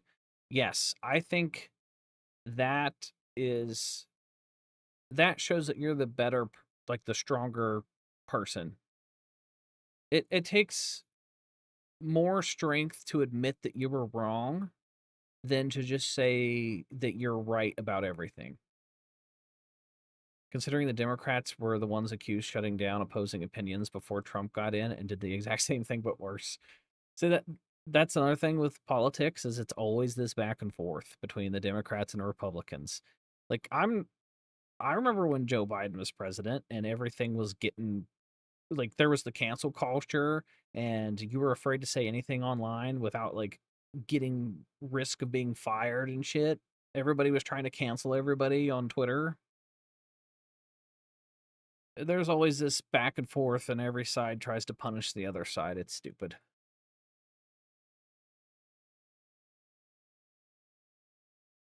Competitive sport where winning is more important than learning. Yes. See, that's something that really bugs me about Trump is like he will never see him admit that he's wrong about anything. He has to either bend the truth or just try to make shit up to make it so that he's right.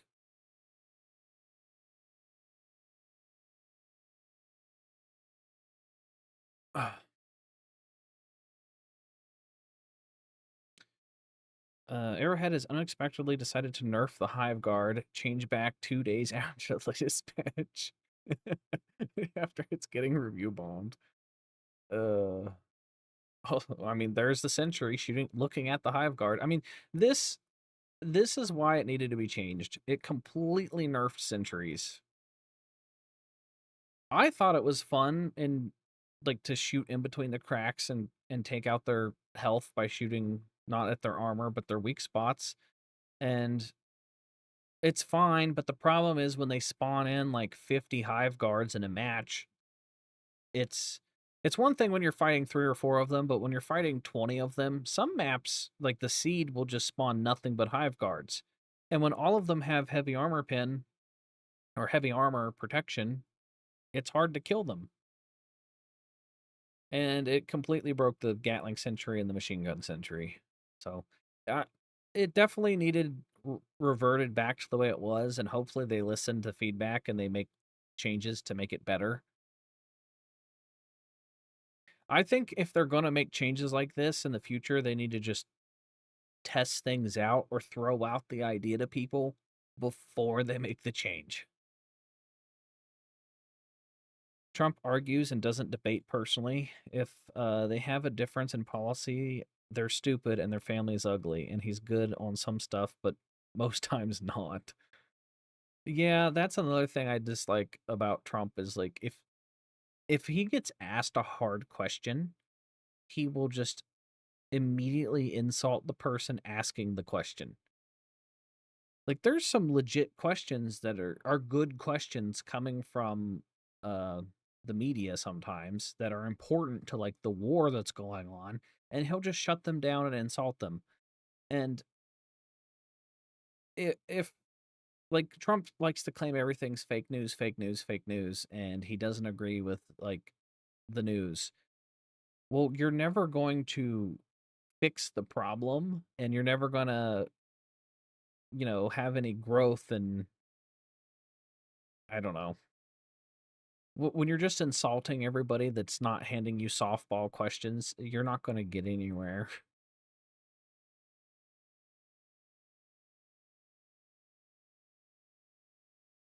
They buffed the Flame Sentry in the same patch. Uh, most certain. Shift from meta machine Gatling sentries to Flame Sentry. I mean, that could be what they were trying to do, is shift the meta, but still, that also kind of defeats their whole plan anyway, because they said they didn't want to have metas. That's why you bring the rocket and autocannon sentry. That's true. A lot of people love the machine gun sentry. It's got a fast cooldown and it just melts through all the small stuff.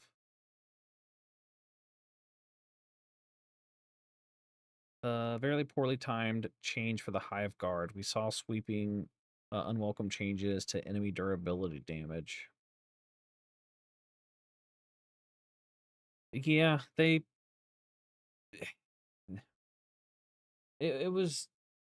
It doesn't seem like it was well thought out. I'll put it that way.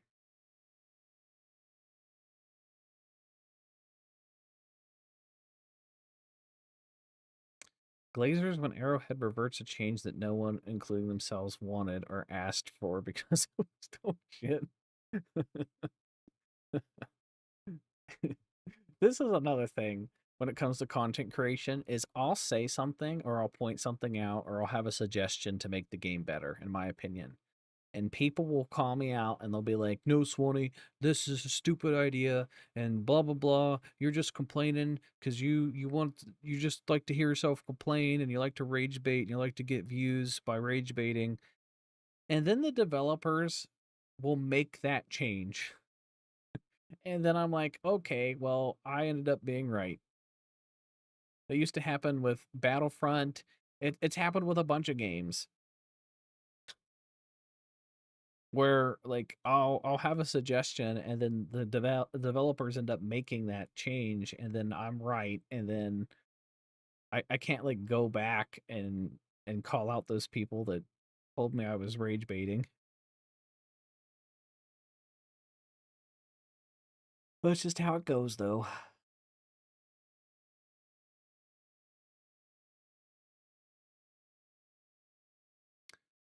Um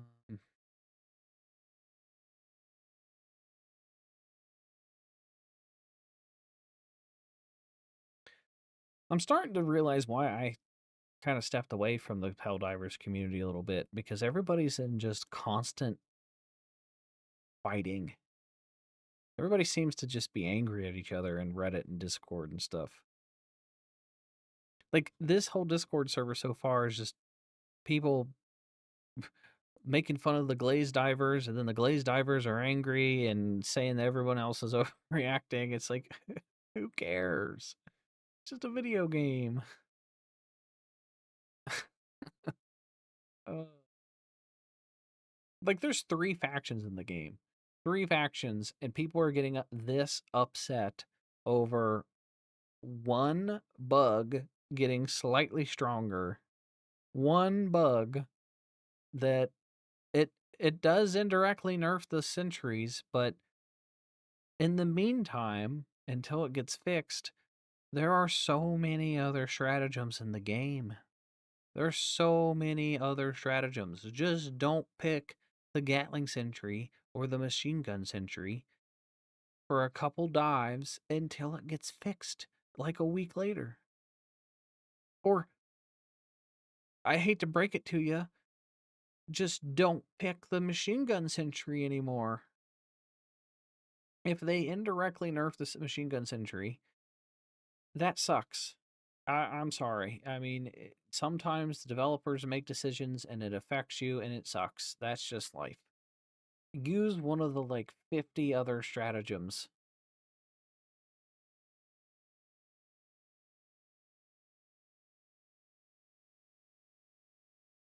Oh, my chat hasn't updated yet. Oh, there we go. I had to refresh my chat. I was wondering why it wasn't moving. Machine Gun Sentry is there to be a better orbital smoke stratagem, makes enemies ignore you while you run. That too, it is a good distraction. I mean, the sentries are good for like watching your back too. I use them all the time when I'm doing like the defend the flag missions. I'll throw one down and I'll have it watch like the left. It can worry about the bug breach by itself while I'm working on like the other 2 bug breaches.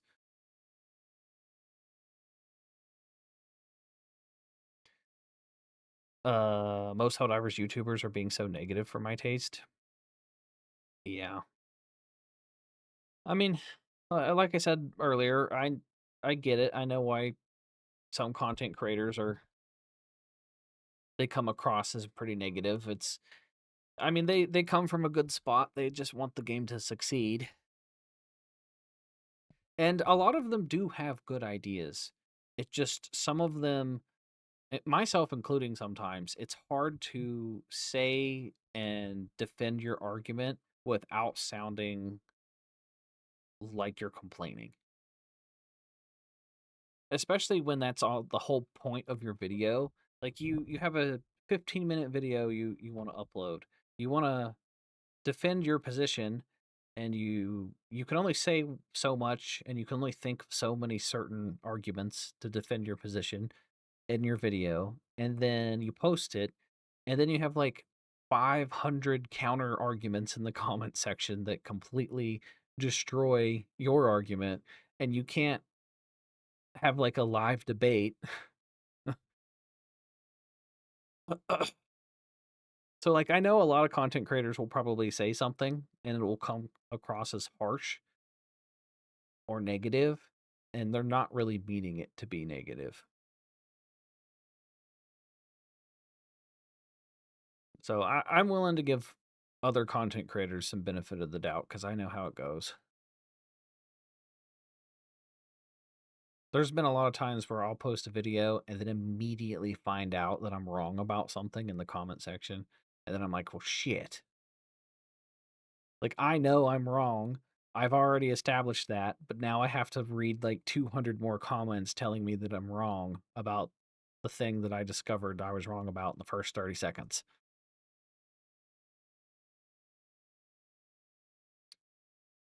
You remember when maybe 2 years ago when they cut our health in half, still being affected by that today when the smallest terminate kills you in 2 or 3 hits. Yeah, that's a pet peeve I have too, is I hate when the small bugs will like 2-shot you. I hate when they smack you and you can't even react fast enough to either dodge or stem or whatever, and they just smack you a second time and you die. That's annoying.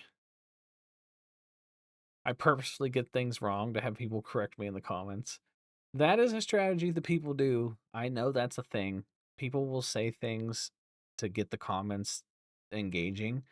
It unironically, like I don't do it on purpose, but say I mispronounce a word or if I misread something, because sometimes I record my videos late at night because I work best at nighttime because I don't have any distractions. But I'm a little tired at nighttime. So if I'm reading like all these patch notes and I'll misread like one sentence and I'll misinterpret it, and I'll read it like a wrong way. So there's so many people that'll be like, "You said this word wrong," or "You misspelled this thing," and they will tear me a new one. And I'm like, "Guys, I'm sorry. I misread this thing at 3 in the morning when I recorded this." But it does get the comments to engage with the video. That is true. How much time does average video take me? That is a great question. I don't really have an average video because I make so many different types of videos. Uh, it really just depends. The War Bond videos can be pretty rough. Because sometimes with my War Bond videos, if I'm trying to get them out as soon as humanly possible, I have to do a lot of pre-prepping. So I have to like I'll pre-write my script and I'll like have things set in order and I'll even have things pre-edited in my timeline on Premiere Pro. That way I can just get all the clips I need and then just plug them in. And I'll have to like edit accordingly. So a lot of stuff is just like I have to do a time crunch.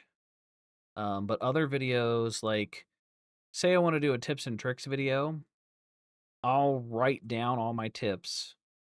I'll like read it out and then I'll edit my audio. Then I have to go get all of those gameplay clips to match what the tip is. So um, that's just how I do it. I know some content creators like to record in like 2 or 3 hour chunks and then they put timestamps in their recording and then they just go find the thing that they need. I like to record in like 30-second chunks. So say I know I'm making a tips and tricks video and I have my list of tips that I need, I will go and get those specific clips. So say like in my notes I'll say I need to get a clip of me killing a charger in 3 hits with the pistol. Well, then I have to load up a match and I have to go get that exact specific clip and then I have to record it and then I put it in a folder. So it really just depends. Some videos can take days, some videos can take me a week. Um, and that's the type of content I want to get away from. And a lot of people told me I need to do live streams, then turn those into videos, turn them into like TikToks and stuff. And I agree. I need to do that type of content. That way I can double dip. I can just hang out with you guys and have a good time and then just take the clips and turn them into videos. It must be hell constantly being under scrutiny from thousands of people. With everything I say, I can't imagine why so many people want to be YouTubers these days. You get numb to it. Like the amount of insults I've received over the years, you just kind of roll with the punches. I have been, because I've been doing this for 10 years, I've been insulted thousands of times. And it's just something you get used to. It's like when I used to live stream all the time back when I was in college and I had my college apartment and I brought some guests on stream that were girls. I felt so bad for them because they were getting roasted in the comment section. And I could see and I could tell like after I ended the stream that some of those comments like really affected them because like people were making fun of their faces and their noses and they were calling them ugly and I'm like, I forgot that because I was so used to reading those types of comments that it didn't affect me, and I just didn't realize that it would affect other people, and so I felt bad because I'd bring these people on stream to have fun and have a good time, but then I didn't realize they were gonna get like insulted and stuff, so that kind of sucked. Once again, why are humans like this? People are mean on the internet. That's just how it goes.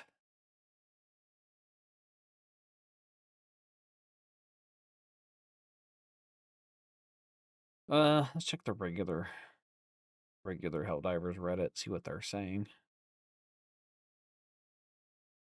Oh, the new emote. I do like the new emote because you like it works with any weapon. So you can just pull out the weapon, you give the thumbs up. That's a cool emote.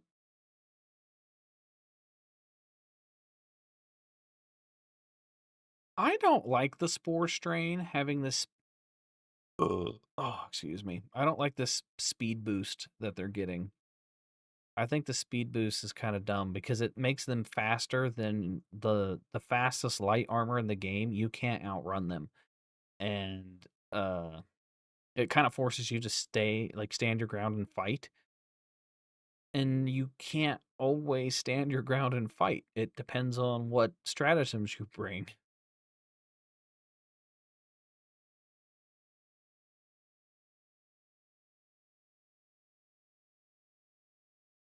Stop misinterpreting our actual grievances. AP4 Hive Guard isn't even what set everybody off. Prior to the update, people were pissed about the Ask Me Anything response, very valid questions and criticisms about customization, quality of life, deeming those things low priority in favor of Warbond slop. Well, okay, so far I agree with this person.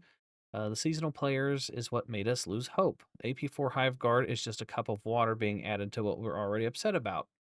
Okay, fair enough.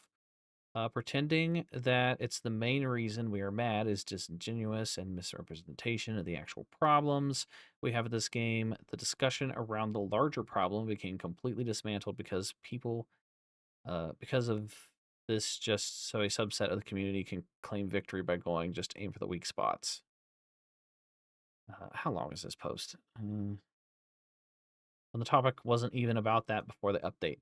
Okay, so yeah, I agree with this person. A lot of people were upset about the fact that the things that they promised us are low priority now, and they're favoring the war bond slop. This kind of just pushed people over the edge with the Hive Guard change.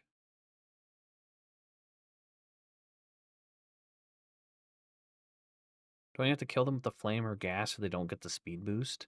I don't think you can stop them from getting the speed boost. If you blow them up, they deploy their gas, which buffs all the other enemies, and the Bile Titans puke will also buff all of the bugs, and it just makes them super fast.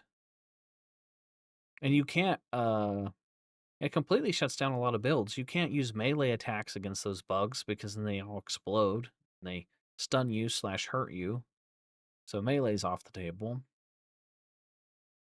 Helldivers 2 devs refuse to turn off friendly fire because it's funny. Accidentally carpet bombing friends is hilarious. No, I agree with that. I think they should keep friendly fire on. It is funny when you sometimes kill yourselves and your friends. Here's another thing is I am actually fine if they make enemies stronger depending on the circumstance. So like the change they made to the automaton tanks, I feel like the tanks needed a buff. And was seeing some people complain about that change too. But the tanks were weak. I was never afraid of an automaton tank. If I saw a tank, I knew I could just kind of shoot at the turret enough and it would blow up. Or if I could sneak behind it, I could shoot it in the back and it would blow up pretty easily. Or I could just toss a couple grenades in its direction and blow it up.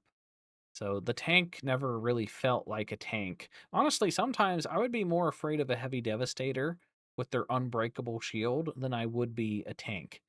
So I'm glad that the tank got a little bit of a buff.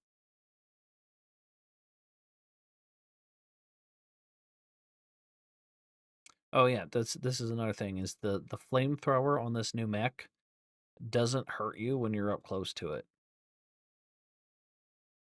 Which things like this I I have no idea how something like that can make it past the developers.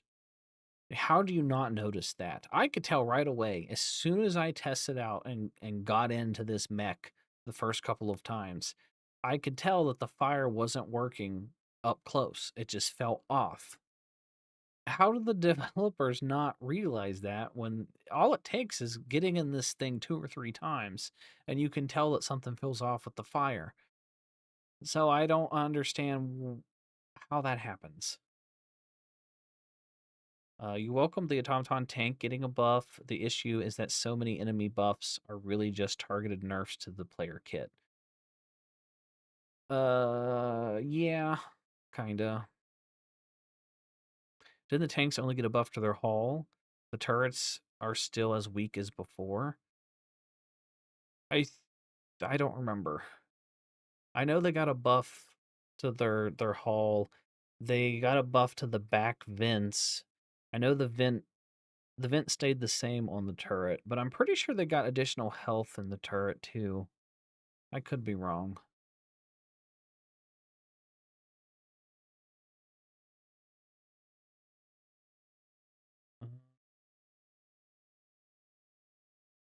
Buff the orbital precision strike. I don't know how they would buff the orbital precision strike. They already changed it. This thing got changed a long time ago because people were using it as just a you call it in one-time bomb against whatever. And I don't remember how the devs wanted this thing to be, but they did buff it and they made it fit what the player base was using it for. Maybe they could give it a faster cooldown time or just a bigger explosion radius. Bigger explosion would help.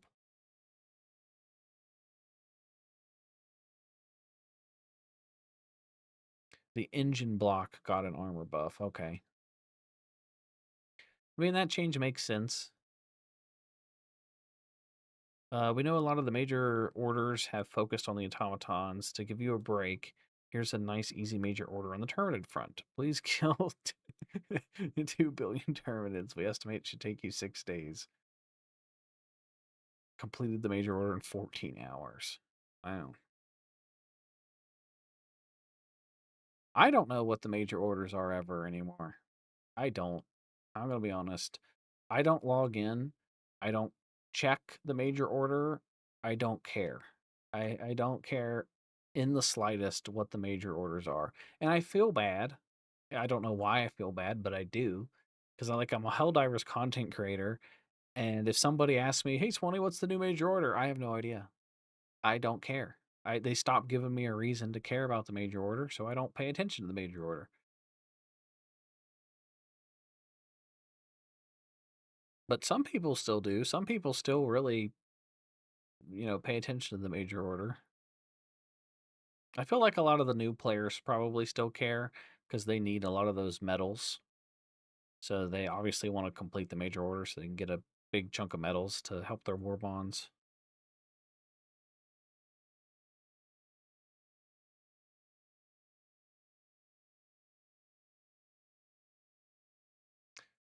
Uh, a stationary target structure killer, but it wasn't accurate for that, and it was too weak.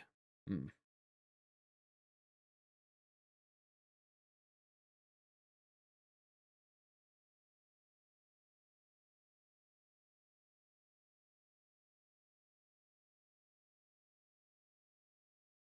Oh, I've not used the spear since they gave it more ammo. I'm gonna have to go test that out. Here's another thing that yes, this is a quality of life thing. There's so many quality of life changes I want to see brought to Helldivers that I don't even bring up anymore because they're just so out of the picture. If they're not going to add ship modules and they're not going to add weapon customization or armor customization, all this stuff that you would think would be obvious that is just put on the back burner because they only care about war bonds. Things like this that would be a great quality of life change are just never going to come. Like Helldivers 2 could be a phenomenal video game, but it will never be a phenomenal video game because there's so many things holding it back. Like this. If they had something like this where you could look at each of the enemies and get uh information on how strong they are, their health pool, their armor, all that shit, their attacks, that would be cool. That would help players out. Same with a practice range. If there was a practice dummy or a practice, I don't know, practice robot or a practice hologram where they would just show you a model of that enemy and you could take your weapons and shoot different body parts of those different enemies to test different things, that would be really cool. That would be awesome. Another thing I want that um, me and my friends always talk about with each other is we always like to look at our stats at the end of the match. And some matches are insane where like we'll kill like maybe 30 or 40 chargers. And I would love to see that feedback. I want to, like, if I play a match against the Terminids and I have 800 kills, I want to see how many Bile Titans I killed. I want to see how many Chargers I've killed and Impalers. I want to see how many Warriors I've killed. I want the complete breakdown of everything from that match. That way, when I can talk shit with my friends could be like, I got 900 kills and I only got 400. Well, if I killed like 3 times as many Bile Titans as my friends, I could be like, "Okay, piss off. I see you got 800 kills, but I killed 40 Bile Titans, dude." Like that would that'd give me another reason to like shit talk with my friends. That would be fun. Like my buddy kills like 700 voteless and I killed nothing but uh harvesters and flesh mobs. Or I also want to see who played more objectives. That should be shown in the stats too. That way, if a player does nothing but die 7 times and they only have nothing but voteless kills, but everyone else played the objective, I could be like, hey, maybe start playing the objective.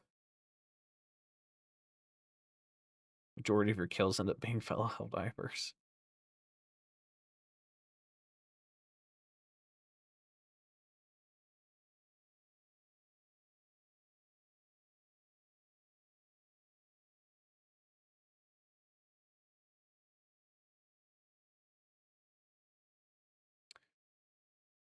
Um, Never had conjuring up the most ludicrous, heavy-handed workaround in order to avoid saying the word Nerf in patch notes. They really do that. They, uh, they they are so scared of like nerfing things now or saying that they're gonna nerf things. Yeah, they will say buff in the patch notes, but they don't ever say nerf. It is crazy though that they try to hide it in the patch notes. It's weird. It's like with those mech changes. It really is. Like we're gonna give the mechs 700 extra health, but we're gonna make all the enemies do more damage to mechs. It's like what? Why? Why even buff us at all if you're gonna nerf us at this at the same time? It's like we're gonna give all weapons 10% more damage, and then we're gonna make all enemies take 10% less damage. Okay. They'll say buff and then will be a shadow nerf. A performance optimization update would be nice. Yeah, they need to keep doing some performance stuff. I have noticed a big difference with performance ever since they downsized the game file size and stuff. I mean, I also have a pretty beefy PC. I mean, I have a 5090. So I've got like the best graphics card. So I could tell before I couldn't play on all ultra settings. I had to turn some stuff down like the fog and grass and shit to get some extra frames. Now I can play on all ultra settings and I have pretty decent performance. So I can tell they definitely made the game perform a lot better than what it used to. It was physically unplayable and my game would crash all the time. Between me and my friends, like we physically couldn't play the game because it would crash so often. But I've not had a crash in a long time, knock on wood.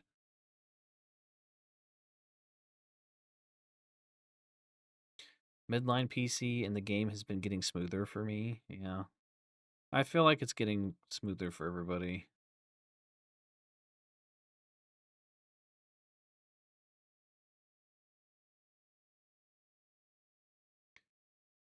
I'm going to spread my legs out like this, and just to finish it off, why don't you Wait, how did they make that? give me a swift kick in the Who am I kidding? Everything's possible with like AI now. balls? That's not necessary.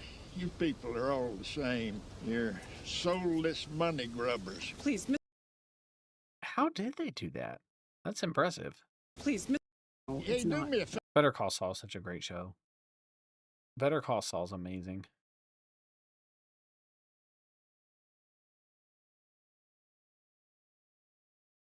A 3070 Ti and Helldivers 2 is chugging when there are 15 plus enemies on screen. Yeah, I had a 3090 before I upgraded to my 5090. I'm glad I went through the whole getting my 5090 before all this crap started happening with the world and like uh RAM prices going through the roof and stuff. I actually would I could use some more RAM or upgrade my RAM, but it's way too expensive. I had issues with the first 5090 I had. I think what went wrong with it? It pretty much just exploded. I had I think it was just Geek Squad install it for me. This was before I like up until like it took my graphics card messing up for me to want to learn how to install the graphics card myself. But I took it to Geek Squad because I already had the protection plan for like my other PC parts. So I just had Best Buy install it for me. Well, that was a mistake because they installed it and it basically exploded. So it was a brand new 5090 and it bricked. And luckily I was able to return it and I got a new one and I installed it with my friend and it works fine. Just download more RAM. Girl, giving out your big deets. Don't do it. I hate these stupid auto. I hate the ads. Ads are everywhere now. Freaking Reddit just throws ads in the middle of your feed. Pick meta, pick what fits your play style. Me picking the orange shotgun because it matches my orange armor. I don't do this one. I don't ever pick my my weapons based off of how they look compared to my armor. I've not done that one before. That's another thing with my like tier list videos is it is really hard to rank a weapon because we have 3 factions now and sometimes weapons perform better against other factions and you kind of have to take the average if you're going to like rank a weapon in a tier list. So if I give a weapon like B tier or A tier, there's always counter arguments of like this weapon sucks against the Illuminate, but if you're only a bug diver, you don't care if a weapon sucks against the Illuminate. So, yeah, it's hard to rank weapons.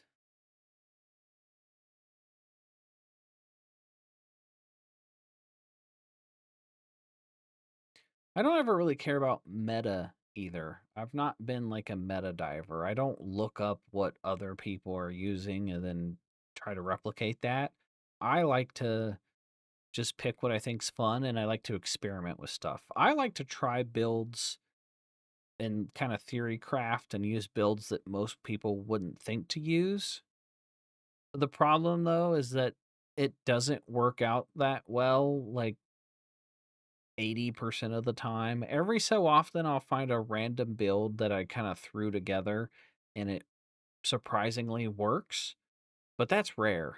It doesn't really work out that well. Like say I'll try to make a build around I tried to make a build earlier today again with the rocket pistol. I tried to use the rocket pistol and the armor set that lets you reload faster with secondaries, and I tried to use like the supply backpack. And the thought process was I wanted to make the new missile pistol kind of be your primary weapon, and then everything else was going to kind of support that. And I was going with the grenades, like the seeker grenades and the missile pistol, and the whole idea of the loadout was that it was like an auto aim loadout where you kind of just throw the grenades and they seek out the enemy, and then you can auto aim with the missile pistol. And the loadout absolutely blew ass. It was not good. I was getting my butt kicked.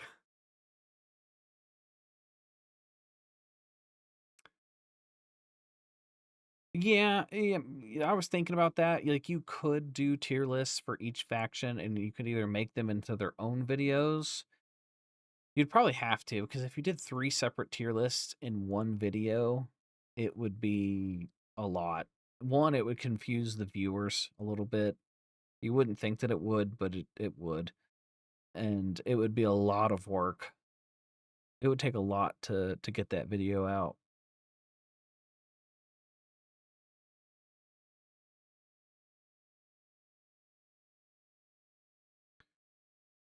Double the physical size of the hive guards and reduce their spawn count, and then the heavy armor would be the right change. Oh yeah, that could work. Like if you made the hive guards bigger, you could obviously hit the weak spots a little easier. Here's this is another thing that kind of indirectly got nerfed was the guard dogs, because the guard dog laser is going to shoot at the heavy armor and it's going to bounce right off. And if you have the regular guard dog that shoots uh like the assault rifle version of the guard dog, it's going to all those shots are going to ping off too. So the guard dogs got nerfed indirectly, and the sentries got nerfed indirectly. If you have a guard dog, it's just going to, if it targets the hive guard instead of all these other bugs, it's just going to keep shooting at that hive guard until it runs out of ammo because it can't break through that heavy armor. So they definitely had to revert that.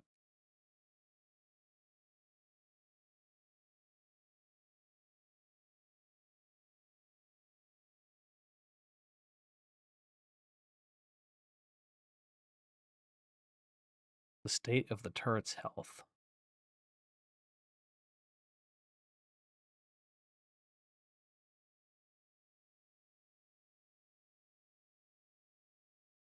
Whoa, what killed it? This isn't a video, it's set up as a GIF. Why would they make this a GIF? So I can't like click and scroll throughout it.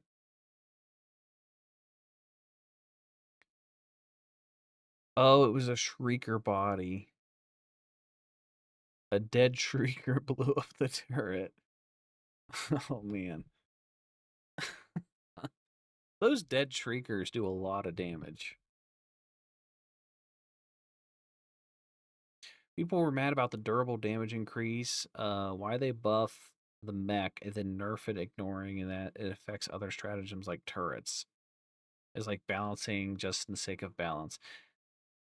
Yeah, it's crazy that they didn't take that into consideration, like nerfing sentries to make them weaker. The 1-2 grenade pistol, HE grenades, armor that gives grenades, grenade launcher emplacement, the de-escalator, belt-fed grenade launcher, supply backpack, because you can never have enough. Yeah, that's a lot of grenades.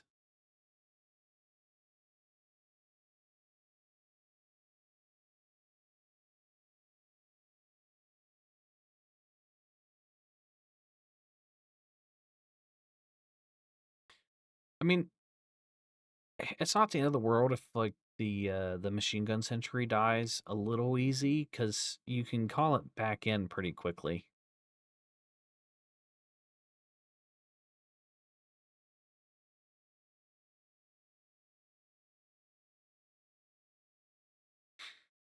A wine diver or a glaze diver.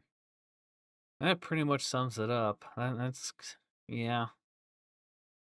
It's like if you criticize the game, you're whining. If you think that nothing's wrong with the game, then you're a glazed diver. It's a lose lose. Ooh, yeah, I was feeling the same way about this new helmet. I really like this new armor set, but these eyes on this helmet are so ugly. This would be way better. Either one of these two. Probably this one, but this one's okay. This is just awful. That's hideous.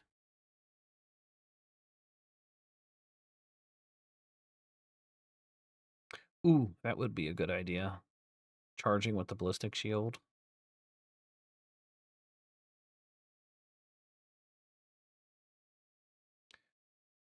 Oh, I want to watch this. I couldn't really tell much of a difference with the chainsaw. It's better when you're facing like devastators and stuff, that's for sure. But it struggles with bigger things like the flesh mobs and the hulks. Like I was stun locking hulks, but then it would just get unstun locked and just punch me in the face and kill me. The problem is just melee is so hit and miss in Helldivers 2. They've added it because people kept asking for it and people wanted melee, but it's just so hard to pull it off. It's hard to get melee to actually work because it's hard to get close to the enemies. If you get up close to Terminids, their whole thing is melee, so they're just going to wreck your face because they're going to out melee you. And it's hard to get up close to automatons because they're going to be shooting at you the entire time as you're rushing towards them. It definitely is a different play style. You have to kind of be on your toes with the melee. Yeah, they gave the chainsaw a swing speed buff and they gave it faster charge up. So it reaches heavy armor penetration faster now. But it will just one shot kill, like one swing, and it'll cut a devastator in half. So I like to pair the like melee builds with the shield backpack, like the personal shield or the warp pack, because if things start to punch back at you, you can kind of warp away or warp through them.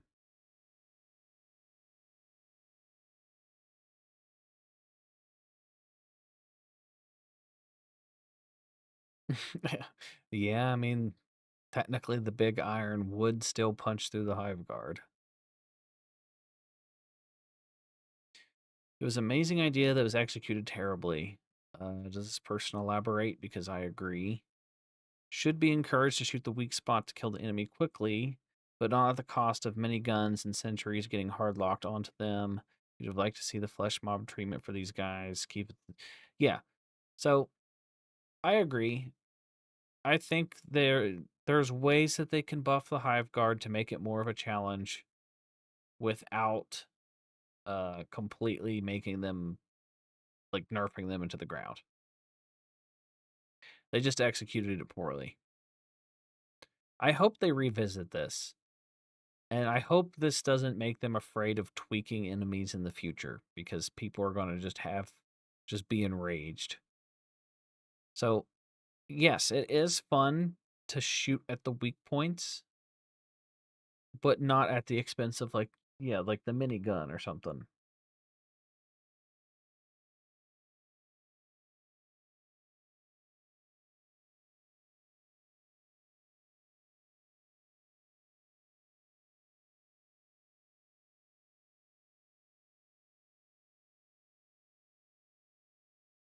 Oh, wow, that's a pretty good cosplay.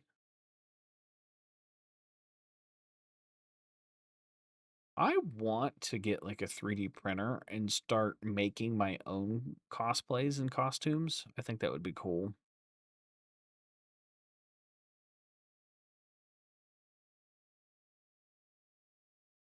Oh, I need to finish leveling up my gallant, whatever it's called. I think mine's at level 23. The final two levels are always a real pain. A real slog. All right, let's go back to the unfiltered Helldivers, see if there's anything new. What Warbond theme do you think will fix the broken main objectives? Oh, I've been noticing this a lot lately. There's been some like glitched main objectives. There's a couple times where I'll join into like a random match with some like randos online, and we just can't complete the objective. It might have been this one with the pumps, the oil pumps. It glitched when we got to the step where the ship would come in and you had to pull a lever and it locks the tube in place for the ship, and then it delivers the oil and then the ship leaves. Well, the ship we couldn't attach the tube and fill the thing with oil. So we had to just leave the match.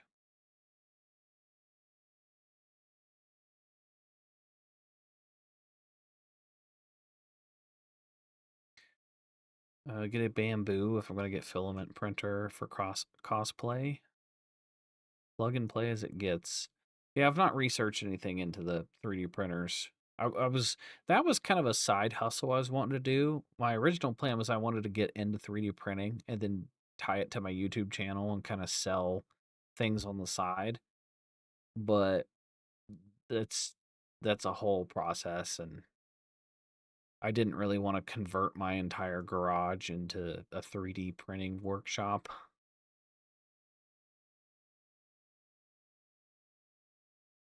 And then I would have all this like material that I couldn't sell, obviously, and it would just be sitting there gathering dust in my garage, and I don't want that.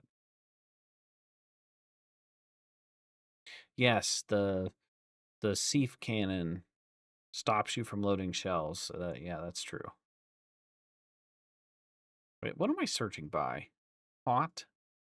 Let's go by best.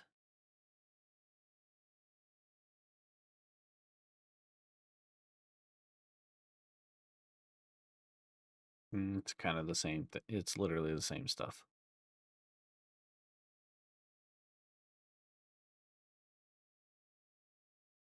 Mech durability and one video. I have noticed the mechs feel stronger. Sometimes they still get wrecked though for some reason. Yeah, like this for example. He just meleeed that spewer and it blew up both the arms. It feels like there's no in between with the mechs. It's either the mech will just tank all kinds of damage or it immediately blows up.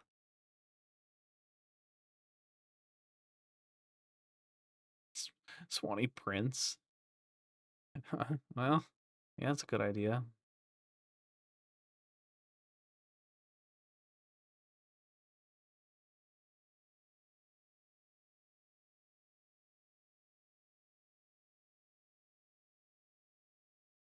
It is crazy though how fast Arrowhead gets something done once the review bombing starts happening. It's almost immediate every time. Like, reviews matter a lot apparently to these game companies. Like Sony and them, if they start getting review bombed, they're like, "Oh shit, we got to we got to stop this immediately." It's pretty crazy.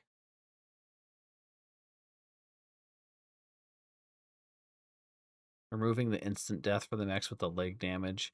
Yeah. Yeah.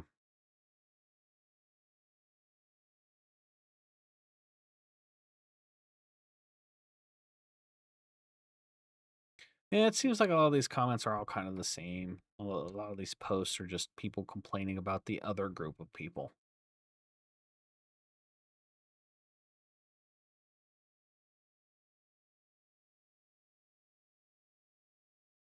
Aha. Yes. I agree with this 100%. This was my idea that I brought up.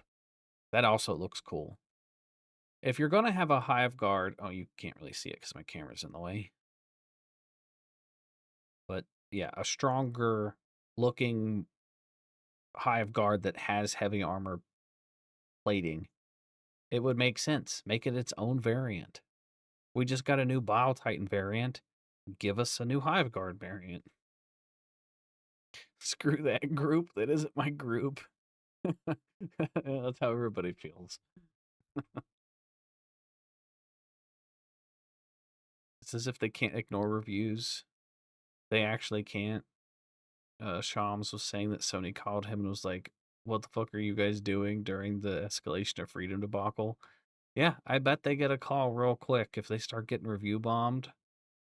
Sony probably calls them up and is like, "Hey, what's happening here?"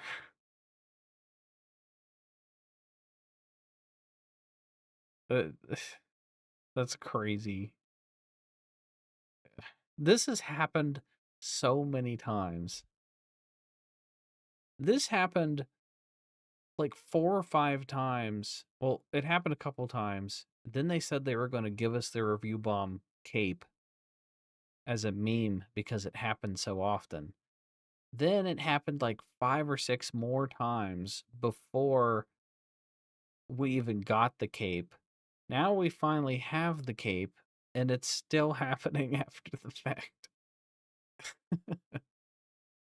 This Arrowhead is just that game of we're so back, it's so over. We're so back, it's so over. And I don't. They really swing for the fences with these things.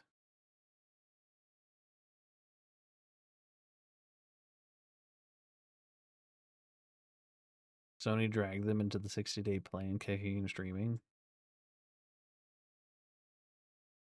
To the review bombs from something Arrowhead didn't even do.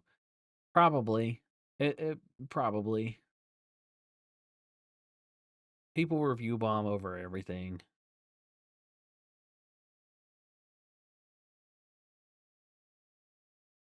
I think Helldivers 2 is in a weird spot because Helldivers 2, ideally, what they have learned from Helldivers 2 would make a really good Helldivers 3.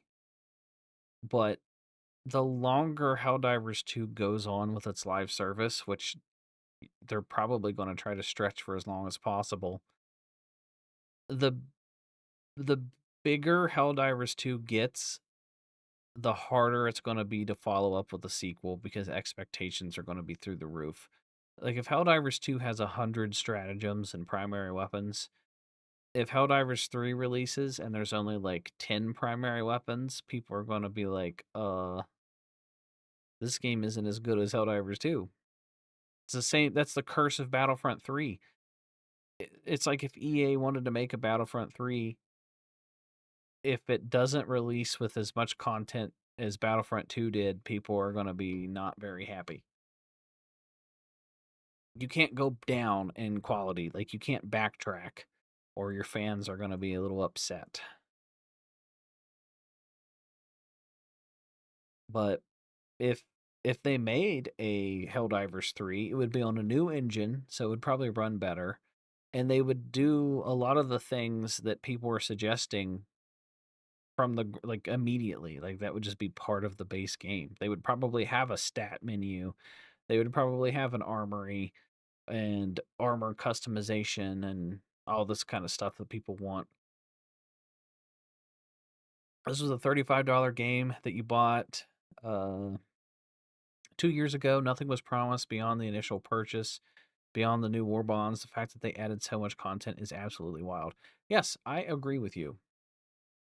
And a lot of people don't look at it that way. It's hard to remember that's the case. Like they had no intentions that this game was going to be this big. They had no idea. And the fact that it's just this big is mind blowing, not only to the developers, but to the publishers and to the fans. And you're right. It's like a $35 game. And the fact that it's still kicking and bringing in this many players 2 years later is pretty impressive. And the fact that players keep coming back even after all this drama shows you how good the base game is. It's fun. Like no matter how much drama happens and how many issues that happen, players still keep coming back. They made a really good game. They made a game that does a lot of stuff right. Like they listen to feedback. I mean, look at all the things that they did for the better over time. Like they've added so much stuff based off of player feedback. And I think these developers learn basically like the hard way. Like they have to learn the hard way. So they do a lot of trial and error type stuff. But I mean, these devs they've added vehicles, they added the tank, they've added the mechs, uh, they've added tons of new biomes, they've added the cyborgs, they added the Illuminate, they've added new enemy variations, they've added uh, tons and tons of new primary weapons, they've added tons and tons of stratagems. I mean, they've added a crap ton of stuff. And if you compare the content that we've gotten in Helldivers 2 versus other video games, like live service video games, and you can earn everything in game for free without spending money. They give you that option. Look at every other live service game. A lot of them just straight up charge you money. You want to play Apex Legends? If you want the new stuff, you got to buy the battle pass. You want to play the like Battlefield? If you want the new stuff, you got to buy the battle pass. Outside of like the map. So the fact that they offer it to you, you can either buy it immediately or grind it out just by playing. I mean, that's pretty good. And they do a lot of things right. And that's the problem though, is that once you do things right and you like expectations keep rising. So players want the game to keep improving and you know, they're always going to get shit no matter what they do. But they've come a long way. And I mean they know when they mess up and they fix a lot of the changes when they mess up. But that's another thing is like people don't understand is a lot of it is trial and error. They're like this Hive Guard change. I'm sure they probably sent it to whatever their play testers are, and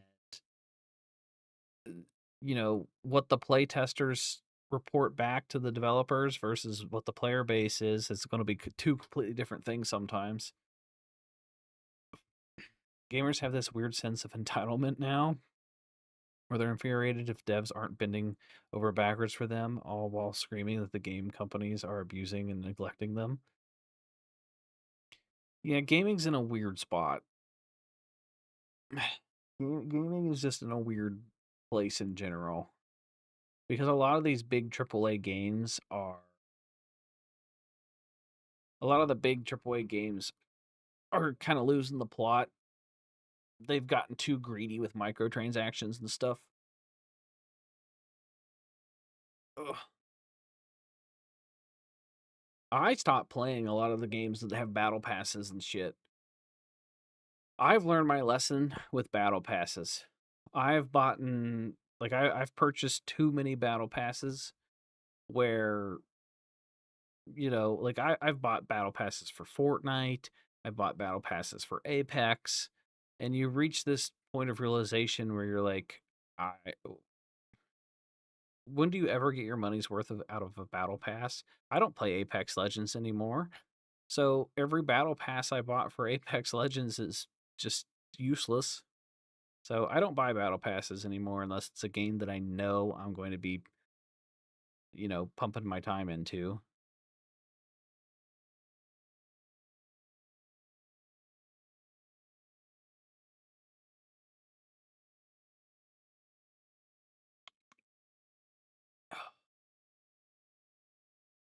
There is big love they have for the game.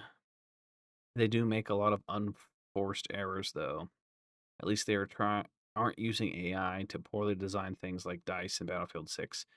Yeah, Dice is using AI in a bad way. Like they're using AI just for their player cards and their art, and it looks bad, and you can tell they're just trying to be lazy and cut corners.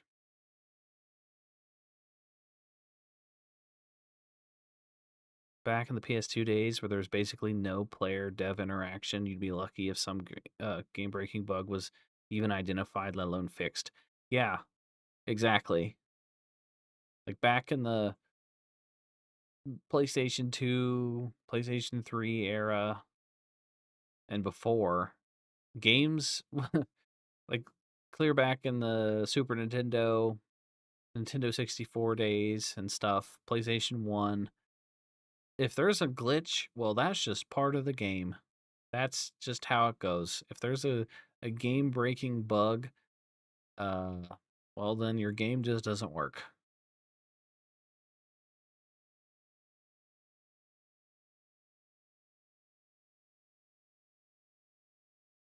I stopped playing Battlefield. Battlefield 6, it had a really strong start, and I was hyped for it, and I thought this was going to be the next big Battlefield.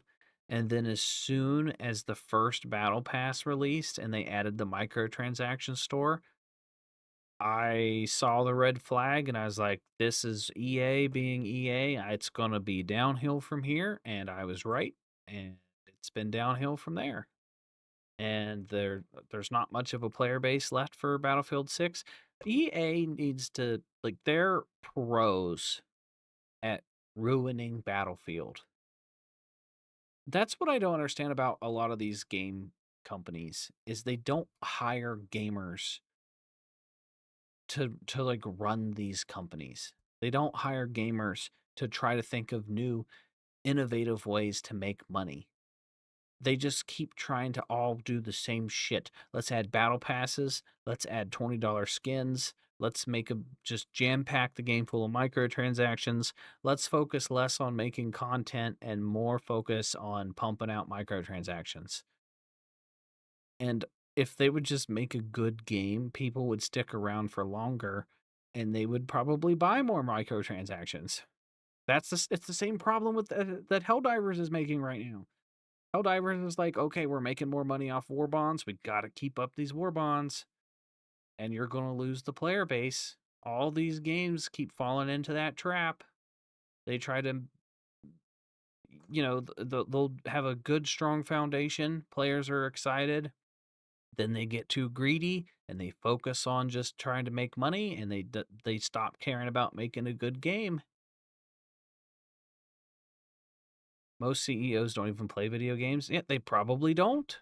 I guarantee it. Like whoever's in charge of Battlefield 6 right now, sure as fuck doesn't play Battlefield 6. Because if they did, they wouldn't be so greedy with the microtransactions.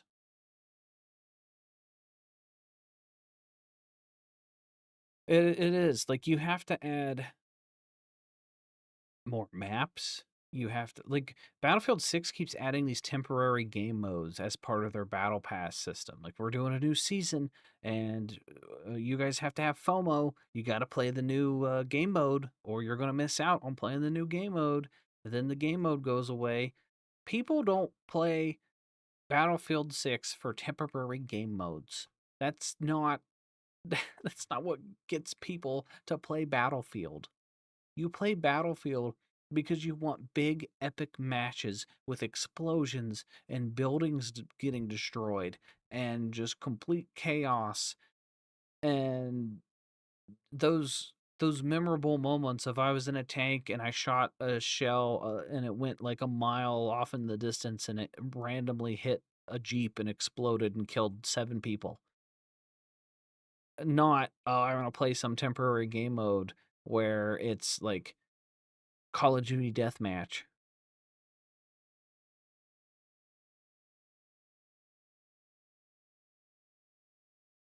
Yeah, they drip feed the new content. It's the same problem that Halo Infinite had.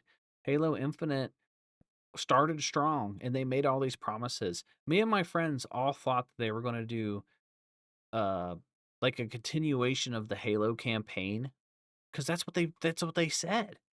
They basically advertised that they were going to do like a live service campaign that evolved the story over time with Master Chief, and there was going to be story updates while simultaneously updating the multiplayer to go alongside those content updates. And me and my friends all thought they were going to add more weapons to Halo Infinite and add more maps, and because the multiplayer was cool. It sucked that they had the microtransactions, but we were willing to put up with the microtransactions if the content was fun enough. And then they just completely dropped the ball with Halo Infinite. They didn't add enough content. They didn't add any new weapons. They didn't add any new maps. They didn't add any new campaign stuff. They just didn't add anything. And we're just banking on people buying microtransactions. And then everybody stopped playing Halo Infinite.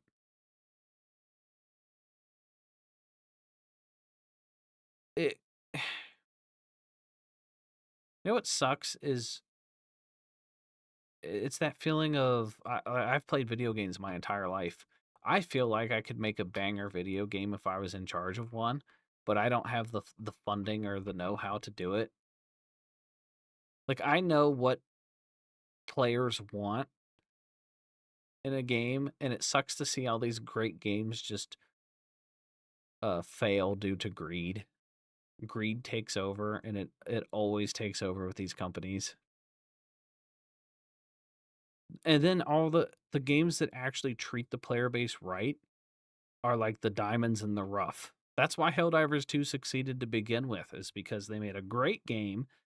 They were pumping out content on the regular. Every single month we'd get new content. They were giving us war bonds on top of constant updates with the war, like the galactic war going on. Like we were getting stratagems based like tied to the major orders, and we were getting war bonds. But here we are 2 years later, and it's just a shell of its former self, and now we don't get anything cool. We just get war bonds, and they have less content in them than what they did, and they just feel like shells of what they used to be. These companies keep making money hand over fist. There's a silent casual majority that just gobble up anything. There is a silent casual majority.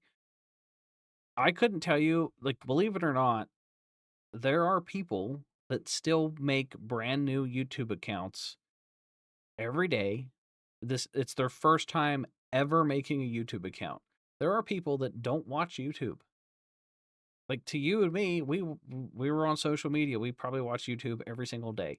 YouTube for me has replaced television. I watch YouTube every day of my life. And there are people that come to my YouTube channel and they make an account for the first time ever, and they play like Crimson Desert or Hogwarts Legacy, and they'll make a YouTube account, and then they just discovered that they can watch videos based off of their favorite video game they've been playing, and it's like mind blowing to them. Like, holy shit, I can watch videos about Crimson Desert. I love Crimson Desert, and like I'll have people in their like 60s and 70s that have just discovered PC gaming. So there are millions of people that don't use YouTube or social media that play video games, and they just throw money at microtransactions. Even Pokemon sucks right now. They haven't made an actual good game in years. I haven't played Pokemon in like 20 years. I played Pokemon Red, and then I played Pokemon Silver, and I briefly played some of Pokemon Black. I think I started to play Pokemon Black briefly during COVID, but I played so little of it that I don't count as like playing it. Like I haven't sat down and legitly played a Pokemon game in like probably 20 years. And I don't regret it. I see what the modern Pokemon games are and they suck. They look awful. And people gobble them up every time. They could release a Pokemon game tomorrow and it would look like absolute dog shit, and people will buy it in the masses.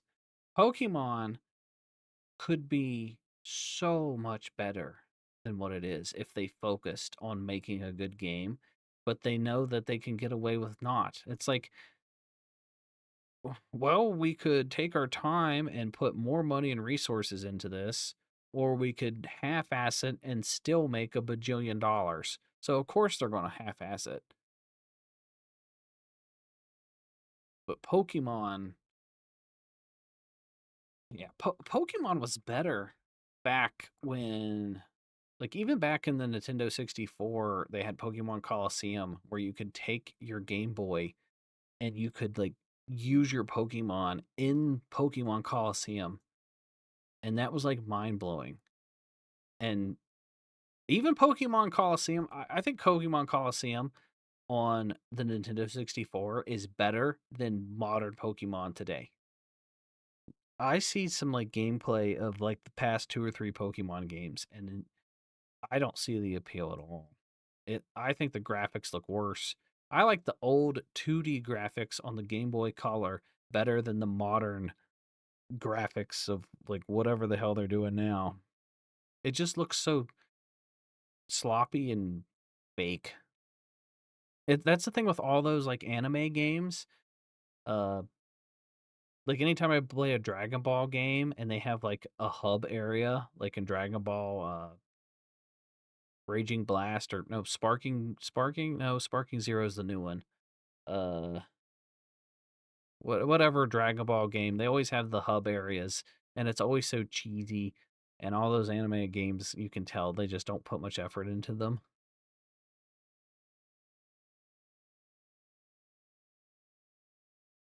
Pokemon start following the new game every year model, which dramatically increased the quality.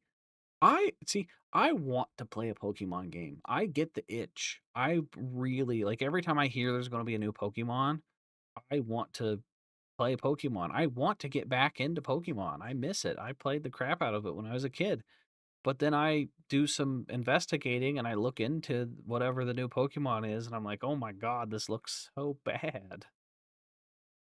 It looks like they it honestly, like, modern Pokemon games look like mobile games. They look like the mobile game ads that you would see.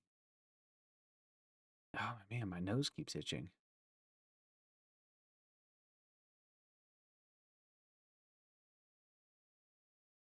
Budokai. Dragon Ball, Sparking Zero, the latest one, it was pretty good.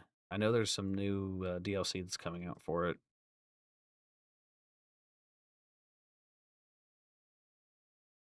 This year's gonna be this year and next year is gonna be interesting for video games. I think this fall is going to see a bunch of delays. I think everything's going to try to avoid Grand Theft Auto because there's the Star Wars Racer game comes out in October. Fable is supposed to come out in the fall, but anything that goes out even remotely close to Grand Theft Auto is suicide. Like if I was a producer and I was working on a game like Fable for like 5+ years, I wouldn't touch Grand Theft Auto with a 20-foot pole. I wouldn't want to release within 6 months of Grand Theft Auto. No one is going to see like Grand Theft Auto or Fable and be like, gotta choose between the two. I guess I guess I gotta go Fable. I mean, there's some people out there that will, but like realistically, we're talking numbers here. Everyone's gonna go Grand Theft Auto.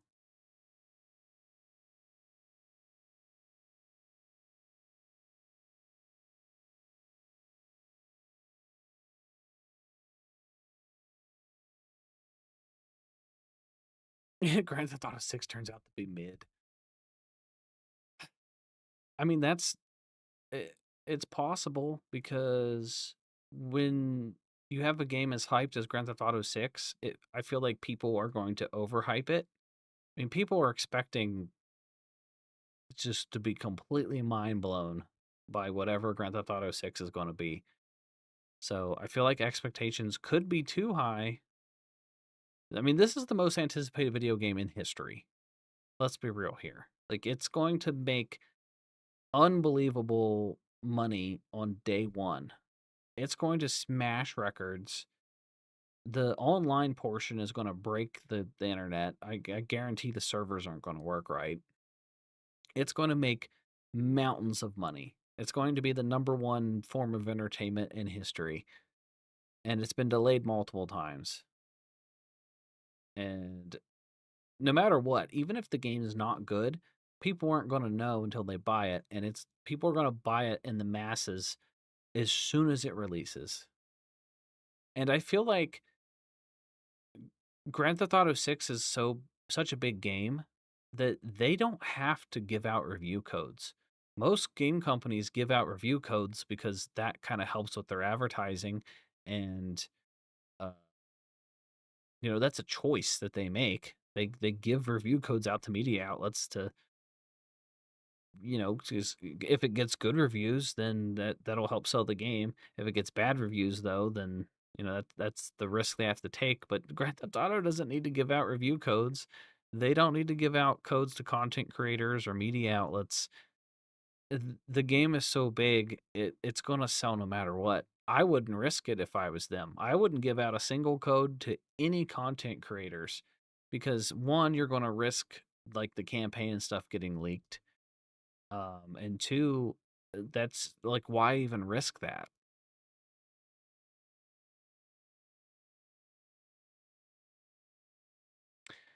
Yeah, Expedition 33.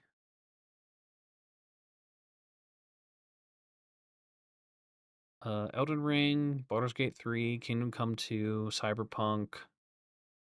Yeah, yeah, that's another thing. Like a lot of games, some of the best games of all time have been released lately, like in the past 5, 6 years, because technology is getting better.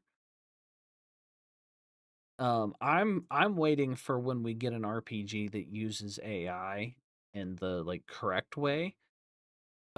Like imagine an RPG like Skyrim or Baldur's Gate where they use AI, um like where let's say every person you encounter in the next Elder Scrolls game has their own AI personality. So they basically implement AI into each character so that the game knows the person at the tavern should act like a tavern worker. So when you go in, you can talk to that tavern worker and ask them questions, and then that AI will respond in real time, and then that AI thinks that they're a tavern worker. So the entire RPG will be filled with NPCs that can talk to you and interact with you in real time. I feel like that's going to happen, and when it does, it's going to be mind blowing, and people are going to be like, "What the hell?" Oh, I just paid my mortgage. All right. I guess it is May 1st.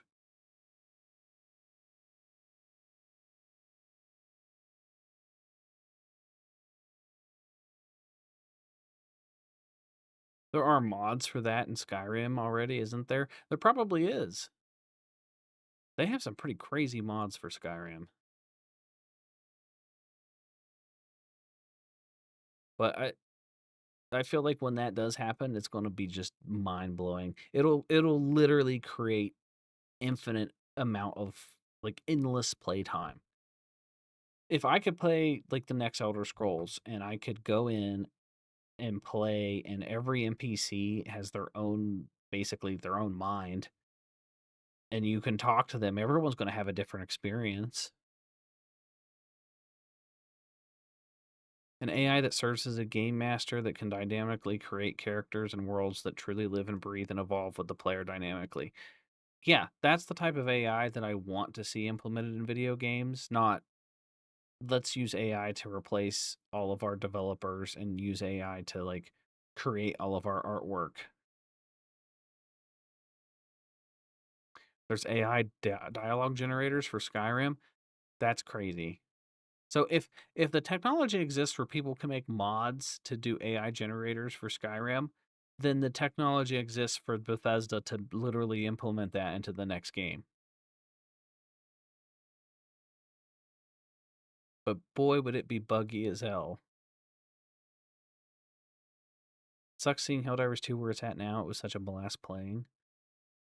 I mean, there's still time they can turn it around. I mean, this might be a good thing if they see so many people upset at the current state of the game. Maybe they decide to bring some of that stuff that's on the back burner a little bit further forward into some of the front burners. Skyrim works with ChatGPT. I'm going to have to look into this. Maybe I'll like play it and make a video out of it or something. I want to do more fun videos. So I did that the Crimson Desert video with my green screen where I talked about the most beautiful locations. That was fun to make and people really enjoyed it. I made that video with no expectations. Like I thought it was going to get maybe like I had the goal of if this reaches 1,000 views, I'm going to be happy. Because anytime you make new content, it's just dead on arrival in the algorithm. But it got like 13,000 views last time I checked, which is like really good.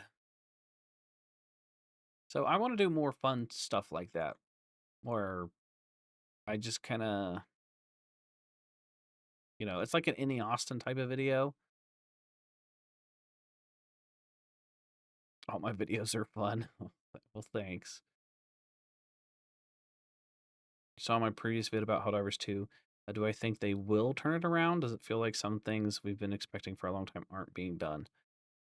Well, I have a strong feeling, well, based off of the Ask Me Anything they did and just the fact that it's been forever, I feel like we're going to get ship modules probably within the next few months, would be my guess. And then once they add those ship modules, that's going to keep people busy for a long time because you're going to have to grind all those samples. And while we're all busy with those ship modules, that will kind of set us back on pace for the We're So Back stage of Helldivers. And while we're all playing uh, with those new ship modules, they're still going to be releasing war bonds. And then hopefully during that time, while we're all distracted by the ship modules, they're working on something else big behind the scenes to like bring some more life into the game. That's my guess.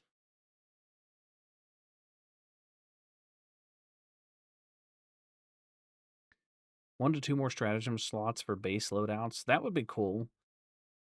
Yeah, I definitely think they should give us 1 more stratagem slot at least. Gotta diversify my content. Yeah. Yeah, I want to do more videos where I can take my time. I want videos that are just, they aren't time-based. I don't like doing time-based content anymore. That's why I really enjoyed that green screen video, because I did take inspiration from channels like Any Austin, but also like Nakey Jakey. There's tons of channels that use green screens where they do like video essay type stuff for video games. And that kind of stuff isn't time sensitive and it's fun and I can do a topic on literally anything. So I have a few other ideas. They're probably not going to do well in views, but I want to make a video about Starfield. I've played a lot of Starfield since the latest update, and before the update, I did the Starfield Genesis like Star Wars overhaul, and I, I'm not kidding. Starfield now is a good game. I don't care what people say. I know Starfield gets a lot of hate, but I really put in a lot of time into Starfield this year. Before the update and now after the update, and it has gotten way better. With this new update to Starfield, they added a lot of shit that you can do in outer space, and the shipbuilding actually feels like it's worth doing. And some of those Star Wars mods are so good, and they're like Star Wars Genesis completely overhaul Star Wars. Like here, I might be able to bring up some clips. They like completely made Starfield a better game.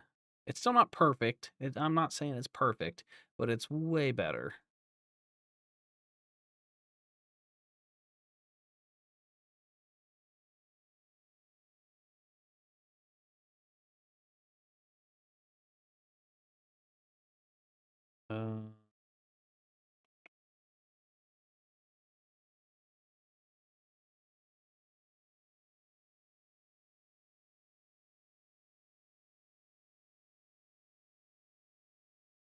Like, here's this clip. That is. Wow, now I'm Oh, it's broke. got my commentary. Like here, this is a Starfield mod. I was on Tatooine. I went to the Jawa place and I was buying droids from the Jawas. And then the droids can become your followers and shit. And they got HK-47 from KOTOR and he's fully voiced. Like the things that you can do with the Starfield mods, it basically just turns Starfield into like a complete Star Wars RPG, and it's freaking insane. It's really cool.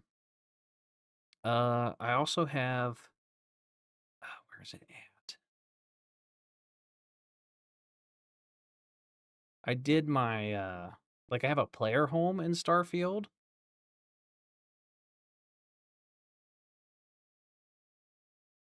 Not even I like hearing my own commentary. But like I bought a player home on Tatooine and it was completely empty, but I fully decked it out and decorated it and shit. And I put like the droids and stuff in it. And I built like my own command little center over here in my house. And it's got like, I have like my little mini armory over here. I got some stormtrooper armor. I got some blasters on the walls. I've got all my different outfits. Got like the Mandalorian clothes and Boba Fett's armor.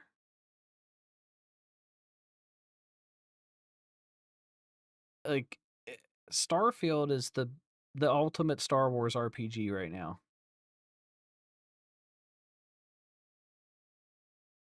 What else is there? There was another thing. Where's ah? So you can go to Jabba's palace on Tatooine in Starfield, and there's like Gamorrean guards, which is cool, and there's freaking Jabba. Like they have Jabba the Hutt, and you can talk to him. And there's a Rancor boss fight.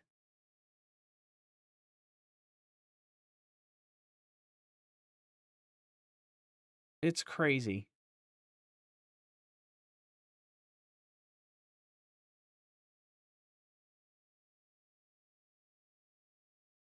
The dog breath might be a big winner. Oh, I've not tested the dog breath since they buffed the slowdown with the gas. That could be pretty good. I'll have to test it out.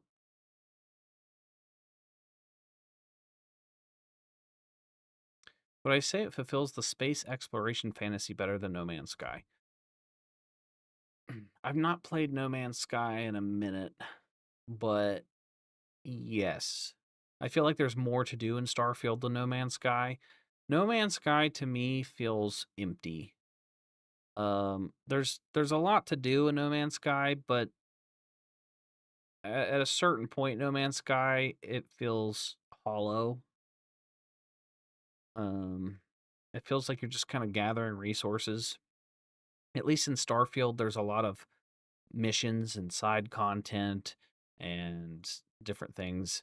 I like the base building in No Man's Sky, and I like that you could have the giant fleets.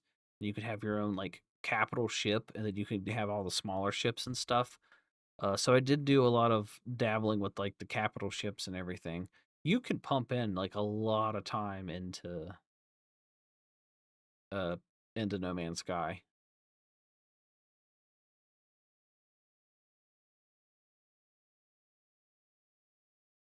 I do like the ship stuff better in No Man's Sky. I like that you can fly anywhere in the whole universe and you can land on the planet and then leave the atmosphere. And Starfield doesn't do that. There was also there's also the Stargate mod for Starfield, and that kind of blew my mind as well because I love Stargate. So like let me But there's a Stargate mod for Starfield, and it has a working Stargate, and you can put in coordinates, and it's got the SGC, and you can go to all these different locations. Like, I was spending hours just literally loading up different Stargates and going through the Stargate and just seeing where I popped out on the other side, and it was so freaking cool. I was having such a nerd boner over this Stargate mod because it's just like an episode of Stargate where you go out on the other side and you don't know what's going to be there, just like in the show. And sometimes I would go through the Stargate, but there wouldn't be one of the like DHD command things. So there was no way for me to return home because the game glitched and the like command thing was supposed to be there, but it wasn't. So I was like, shit, I'm kind of stranded on this planet. What do I do? It was really fun. Like, that's one of my favorite mods. So I was combining Star Wars mods with the Stargate mod, and you can make the SGC like your own base, so you can customize the inside of it, so you can decorate it, and oh, it was so cool. I freaking love Stargate. I'm so glad I got into Stargate. Yeah, here, let me see if it's got sound.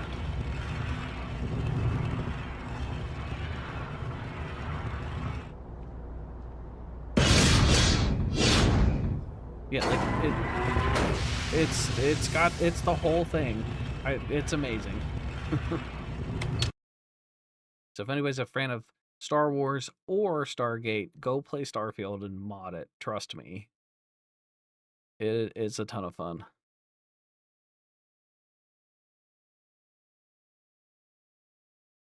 But yeah, that's one of the videos I kind of want to make is I want to do like a video essay about all the cool things you can do with Starfield.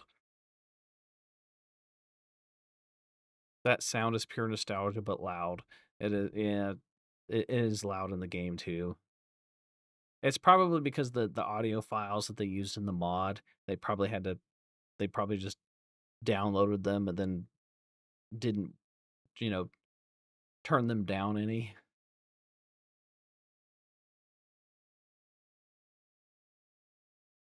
But it's pretty cool.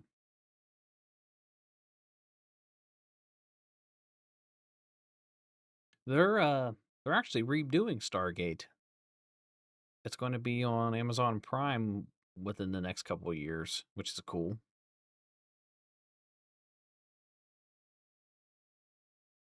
Yeah, I didn't get into Stargate until I met my girlfriend and she watched Stargate. She actually got into Stargate, I think, during COVID. She just was browsing through Amazon and it was recommended to her, so she watched it and then she got hooked.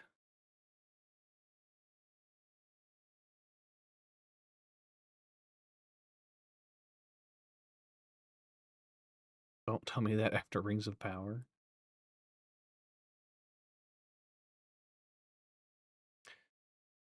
Yep. Well, guys, it is 3 o'clock in the morning, and I have to go on a trip tomorrow. So I am going to probably, yeah, I'm going to go to bed. I don't think I'll have a video tomorrow.